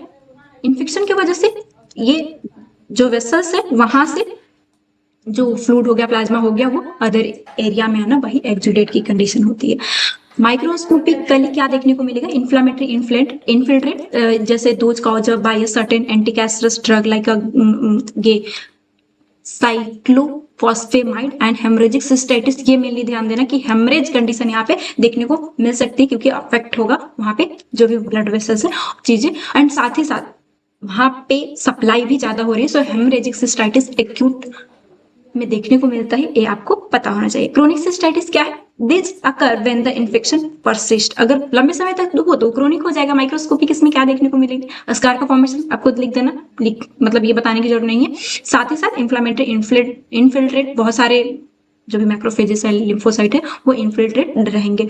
नॉर्मली आप आउटलाइन दे सकते हो और लिखकर मेंशन कर सकते हो कि हाँ ये इन्फ्लामेटरी इन्फिल्ट्रेट जो भी लिम्फोसाइट आया है, ये नॉर्मल कॉन्सेप्ट है। क्लिनिकल फीचर क्या रहेगा? Frequency, increase the need of urinate, बार बार ये यूरिनेशन फील होगा, यूरिनेशन अर्ज फील होगा। सुप्राप्यूबिक पेन रहेगा, जहां पे यूरिनरी ब्लैडर सिचुएटेड है वहां पे पेन रहेगी। साथ ही साथ पेनफुल, जब भी वो पेन मतलब यूरिन पास आउट करेगा पेन रहेगा, बर्निंग सेंसेशन फील होगी क्योंकि इन्फ्लामेशन उसके ब्लैडर में हो रखी है। नेक्स्ट एंड लास्ट टॉपिक ये होगा may be renal cell carcinoma. Cystitis में उतना बड़ा कुछ था नहीं, यूरिनरी ब्लैडर का इन्फेक्शन जो कि एक्यूट एंड क्रोनिक है, हो रहा है बैक्टीरिया की वजह से मेनली। रीनल सेल कार्सिनोमा क्या है? Renal cell carcinoma also known as adenocarcinoma of kidney, या फिर इसे हाइपरनेफ्रोमा एंड ग्रेविस ट्यूमर भी बोलते हैं। ये ध्यान रखना, जो कि मैलिग्नेंट नियोप्लाज्म हो जाना। मैलिग्नेंट का नियोप्लाज्म का मतलब क्या है? एबनॉर्मल सेल्स का ग्रोथ हुआ एंड मैलिग्नेंट अब ऐसा है कि वो यूरिनरी मतलब यूरिनरी ट्रैक्ट से, किडनी से अदर जगह पे भी जाके इन्वॉल्व स्प्रेड कर सकता है। सो ये मैलिग्नेंट कैंसरस की कंडीशन है arising from the renal tubular epithelial cell से ही अराइज होता है, वो एबनॉर्मल ग्रोथ शो करता है। एपिडेमियोलॉजी एंड रिस्क फैक्टर अगर देखें तो RCC occur most frequently in the 6 and 7 decade, ये 60 से 70 साल में देखने को मिलता है। Life significantly more common, males में ज्यादा। मेल और फीमेल का रेशियो देखोगे तो ये 2:1 होता है, ज्यादातर मेल में ये होने की कंडीशन रहती है। होता क्यों है? रिस्क फैक्टर अगर देखें तो टोबैको की वजह से हो सकता है, ओबेसिटी पर्टिकुलरली वोमेन में अगर हो रहा है तो ओबेसिटी की वजह से, हाइपरटेंशन की वजह से, लगातार हाइपरटेंशन हमें पता है कि ग्लोमेरुलस में ज्यादा ये इसी को अफेक्ट करता है। सो ये भी लीड करेगा। इन्वायरमेंटल एक्सपोजर, जैसे कि ये एब्सटूज हो गया, पेट्रोलियम प्रोडक्ट हो गया, हैवी मेटल्स की वजह से इरिटेट होकर नॉर्मली ग्रोथ करने लगेगा। मेडिकल कंडीशन जैसे renal failure, acquired cystic disease है, तो इन सभी को ट्रीट ना किया जाए तो आगे लीड कर सकता है।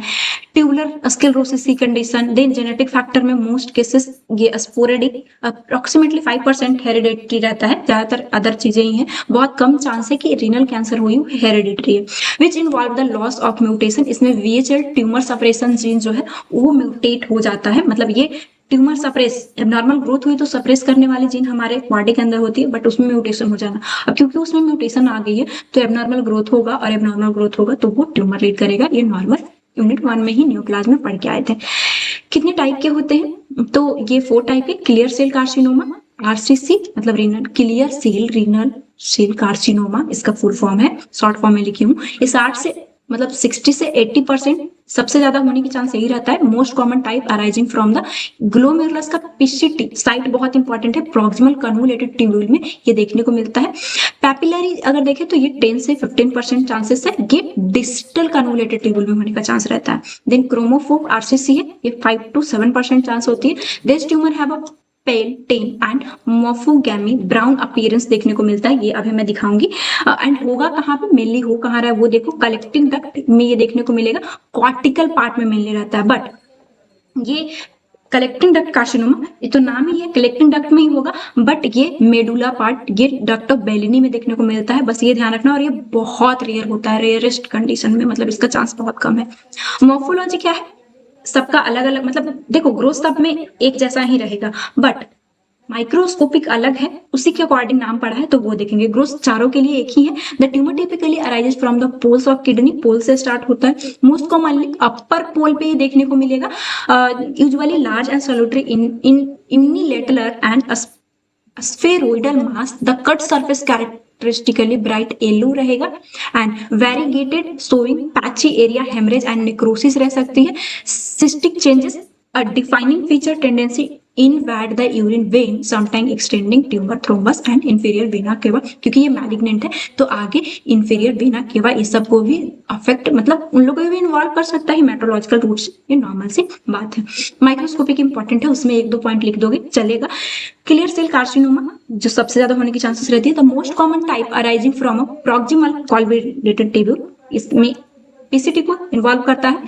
Feature cell clear granular cytoplasm due to high gate, इसमें क्लियर ग्रैनुलर साइटोप्लाज्म देखने को मिलता है। देखो यहाँ पे ये जो दिख रहा है ये क्लियरली देखने को मिल रहा है। अब क्लियरली क्यों रहता है? क्योंकि यहाँ पे high glycogen and lipid content होता है। ये ग्लाइकोजन क्लियर है तो ये इसके वजह से क्लियरली यहाँ पे देखने को मिलता है, और उसी के माइक्रोस्कोपिक अपीयरेंस को ही देखकर इसका नाम पड़ा है। ये डेलिकेटिंग ब्रांचिंग वैस्कुलेचर सबका यहाँ पे मैं लिखती हूँ। जैसे देखो ये टिब्यूल्स का ये पार्ट है, ये देखो आप क्लियर सेल कुछ नहीं यहाँ पे देखने को मिल रहा है, ये आपको मेंशन करना है, बहुत ही इजी डायग्राम है।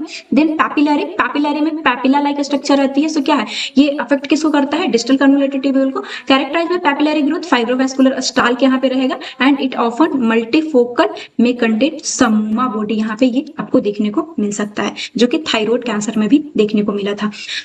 क्रोमोफोब आरसीसी, ये microscopically cells of unique perinuclear halo देखने प्लांट लाइक अपीयरेंस रहता है and are associated with hypo, ये डिप्लोइडी, देखो ये ट्री लाइक स्ट्रक्चर यहाँ पे आपको दिख रहा है जो कि क्रोमोफोब, तो ये इसका इंपॉर्टेंट है, मेन फीचर है, सो ये देख लेना। एंड लास्ट है कलेक्टिंग डक्ट आरसीसी, ये क्या है? Microscopically cells of unique perinuclear halo plant like appearance and are associated with, देख लीजिए लास्ट वाला ये हमारा था, often showing tubulopapillary pattern and prominent desmoplasia, जिसमें कि फाइब्रोटिक स्ट्रोमा रहता है। ये रहा हमारा, ये फाइब्रोटिक स्ट्रोमा यहाँ पे आपको पैटर्न ये देखने को मिल रहा है। सो ये है collecting duct RCC. Worse prognosis रहता है। क्लिनिकल फीचर अगर देखें तो ये classical diagnosis triad found only about 10% patient include haematuria रहेगा। मोस्ट रिलायबल ये साइन है कि अगर यूरिन में ब्लड आ रहा है तो उसका बायोप्सी करके देखा जाएगा। Flank and cortico vertical pain देखने को आपको मिल सकती है पीछे वाले एरिया में, ये कॉर्टिको वर्टिकल पेन फील होगा क्योंकि ये रेट्रोग्रेड ऑर्गन है, तो वहां पे पाल्पेबल एब्डोमिनल मास रहेगी। ये ट्रायड साइन मेनली देखने को मिलता है। RCC also known as paraneoplastic syndrome भी हम लोग बोलते हैं, सच एज इसमें hypercalcaemia due to release of parathormone like substance, जिसके वजह से जब पीटीएच का काम क्या है, पीटीएच जब भी ज्यादा होगा तो ये बोन से कैल्शियम को ब्लड में लाएगा, जिसकी वजह से, और मतलब किडनी को भी इन्वॉल्व करके विटामिन डी ज्यादा बनाना, और इसकी वजह से कि जब भी पैराथायरॉइड का काम है कि ये कैल्शियम को ब्लड में ज्यादा करता है, तो इस कंडीशन में ऐसा ही हार्मोन्स रहता है उसी के जैसा पीटीएच के जैसा सबस्टांस, जिससे बॉडी कैल्शियम मतलब उसी को मानेगा और उसके जैसा काम करेगा, तो हमारे ब्लड में कैल्शियम ज्यादा देखने को मिलता है। सो ये रहा the tumour spread locally perinephric fat lymphatic regional node के थ्रू लिम्फैटिक में जा सकता है, क्योंकि हम लोग मैलिग्नेंट दिखे थे। सो ये ब्लड स्ट्रीम के थ्रू, लिम्फेटिक के through, the most common site जो है वो lung and followed by liver and adrenal. किसी को नहीं प्रॉब्लम होना चाहिए, यूनिट 1 में ही देखे थे कि लिम्फ नोड सबके थ्रू लंग्स में क्योंकि जाता है फिल्टर होने के लिए, तो वो लोग इन्वॉल्व करेगा। ये प्रोग्नोसिस देखें कि कब कौन सा ठीक होगा, depend largely on the stage, मतलब डिपेंड करेगा कि कैंसर के किस स्टेज में है। अगर फर्स्ट सेकंड में रहा तो ट्रीट हो जाएगा इजीली। द कलेक्टिंग डक्ट सब type associated with first prognosis, collecting duct वाला वर्स्ट प्रोग्नोसिस रहता है। साथ ही साथ जो क्रोमोफोब जो सेकंड टाइप था, जिसमें हम लोग देखे थे कि ये स्ट्रक्चर ऐसा था पेड़ जैसा, मतलब ट्री जैसा, उसका जो है वो मोर फेवरेबल, ये स्ट्रीट जल्दी हो जाता है, लेकिन ये वर्स है कलेक्टिंग डक्ट वाला जो लास्ट हम लोग देखे थे। लास्ट कैंसर के बाद कैंसर का बस 4 टाइप देख लेना, जिसमें clear cell, papillary, chromophobe, last हमारा कलेक्टिंग डक्ट का था, जैसा है वैसा ही नाम है। बहुत ईजी है, एक बार पढ़ोगे नोट से भी आपका कंप्लीट हो जाएगा। रीनल फेलियर लास्ट है। रीनल फेलियर और kidney failure is a clinical condition जहां पे kidney unable to excrete metabolic waste product and maintain body fluid to electrolyte. मतलब कंडीशन ऐसा जैसे हार्ट फेलियर में हम लोग देखे थे कि हार्ट मेटाबॉलिक डिमांड पूरा करता है, वो पूरा कर नहीं पा रहा है, वही अगर नहीं कर पा रहा है तो हम लोग हार्ट फेलियर बोल रहे हैं। रीनल फेलियर में क्या होगा, किडनी जो है वो अपना काम नहीं कर पा रहा है, मेटाबॉलिक वेस्ट को बॉडी से बाहर निकालना उसका काम है, वो फेल। अब फेल होने का मतलब पूरी तरह से फेल नहीं, वो मेटाबॉलिक वेस्ट को फेल नहीं ये कर रहा है, फिल्टर कर रहा है, सो वो रीनल फेलियर। कि आपको जो काम मिला, जैसे आपको पढ़ने का काम मिला है, पढ़ोगे नहीं, एग्जाम में रिजल्ट अच्छा नहीं आई तो फेलियर बोले जाओगे, लेकिन इसका मतलब ये नहीं कि लाइफ में हर एस्पेक्ट से आप फेल हो गए, ऐसी कंडीशन नहीं है। बस हाँ, क्योंकि आपका जो मेन काम था वो नहीं किए, तो वो फेलियर की कंडीशन है। एक्यूट एंड ये क्रोनिक रीनल फेलियर होता है। एक्यूट में क्या है कि सडनली फेल हो जाना कंडीशन की वजह से, तो देखते हैं acute increasing refer to acute kidney injury. This syndrome is characterized by a rapid reduction of renal function.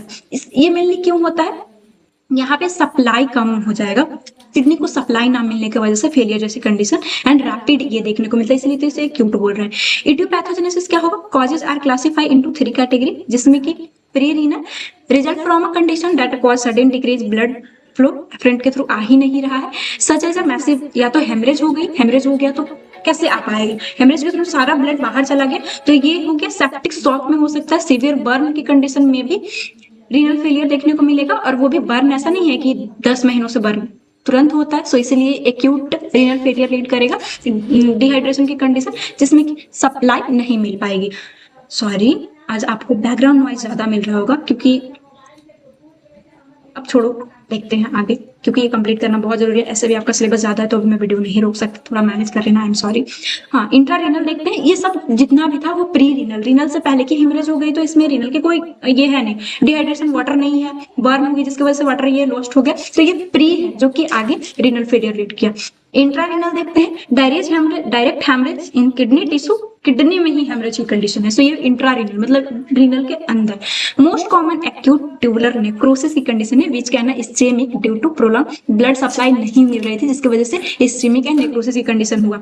किसकी वजह से, टॉक्सिक, जैसे कि अमाइनोग्लाइक, बहुत सारे ड्रग रीनल फेलियर लीड करते हैं ना, तो इसमें ड्रग जैसे अमाइनोग्लाइकोसाइड हो गया, हैवी मेटल, रेडियोग्राफिक, ये अगर ले रहा है कोई इंसान तो वो सप्लाई रोक देगा, और उस टाइम पे जो कंडीशन है वो क्योंकि किडनी इन्वॉल्व है तो ये इंट्रारीनल बोलेंगे। पोस्ट रीनल कुछ है like obstruction of urinary tract below the kidney, renal कैल्कुलाई stone हो गया, ट्यूमर हो गया, प्रोस्टेटिक हाइपर ट्रॉफी हो गया, जो कि लगातार बहुत लंबे समय से इन्फेक्शन सब लीड करेगा। सो आगे चल के फेलियर की भी कंडीशन, ये लगातार उस पर प्रेशर रहा तो ये लीड करेगा। पोस्ट रीनल है कंडीशन, तो ये पोस्ट रीनल के अंदर आ रहा है। क्लिनिकल फीचर अगर देखें, प्राइमरी इंडिकेटर आ रहा है ऑलिगो यूरिया, यूरिन आउटपुट कम हो जाएगा 400 से कम, एंड एनी यूरिया देखने को मिलेगा। एक्यूट रीनल फेलियर का मेन जो है वो यही है कि यूरिन आउटपुट अगर कम हो रहा है, अब सोचो पूरा दिन में से 400 ये यूरिन, या फिर एकदम से ही खत्म हो जाना, यूरिन पास आउट ही नहीं कर पा रहा है, तो वो रीनल फेलियर की कंडीशन है। पेशेंट में also experience hyperkalaemia, metabolic acidosis symptom, uraemia, ये सभी कंडीशन आपको देखने को मिल सकता है। यूरेमिया का मतलब क्या है कि ब्लड में यूरिन मतलब ऐसे तो फिल्टर होगा तो वो बनेगा, जो भी नाइट्रोजनस मतलब ये BUN हो गया, ये जितने भी वेस्ट प्रोडक्ट है वो बहुत ज्यादा आपके ब्लड में देखने को मिल सकता है, क्योंकि रीनल काम नहीं कर पा रहा है, तो फिर वही डायलिसिस ये सब करवाना पड़ता है, और जल्दी ट्रीट नहीं करोगे तो जान भी जा सकती है बहुत ज्यादा वेस्ट प्रोडक्ट बढ़ने से। सो ये था एक्यूट। देन क्रोनिक, ये क्या है, chronic renal failure characterize progressive and irreversible जैसे देखो एक्यूट का क्या है कि आप जैसे ही जैसे बर्न हो रखा है, हेमरेज हो रखी है, सप्लाई नहीं मिल पा रही है, तो जैसे ही आप सप्लाई देना स्टार्ट करोगे वो कंडीशन रीनल फेलियर रिवर्स हो जाएगा, वो ठीक हो जाएगा। लेकिन क्रोनिक क्या है, इसमें प्रोग्रेसिव एंड इरिवर्सिबल, अब वो ठीक नहीं हो सकता।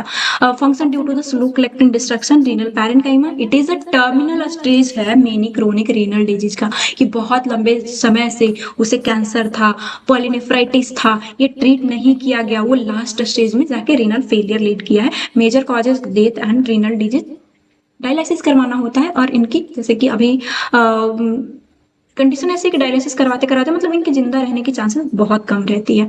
It can result from a various condition, जैसे कि ग्लोमेरुलस डिजीज हो, ये ग्लोमेरुलोनेफ्राइटिस हो गया, आप ठीक देख रहे थे हम लोग रीनल फेलियर, सो ग्लोमेरुलोनेफ्राइटिस, डायबिटिक नेफ्रोपैथी की लंबे समय से उसे ग्लूकोज ज्यादा होने की वजह से वो काम करते करते फेलियर की कंडीशन, लूपस नेफ्राइटिस हो गया। देन कुछ ट्यूबुलो इंटरस्टिशियल डिजीज भी ठीक ना किया जाए तो आगे लीड करेगा क्रोनिक पाइलोनेफ्राइटिस, जैसा मैं बताई कि लंबे समय से इन्फेक्शन हो, ऑब्स्ट्रक्टिव यूरोपैथी हो, and toxic damage and analgesic abuse, ये सब लंबे समय से हो तो ये फेलियर लीड कर सकता है।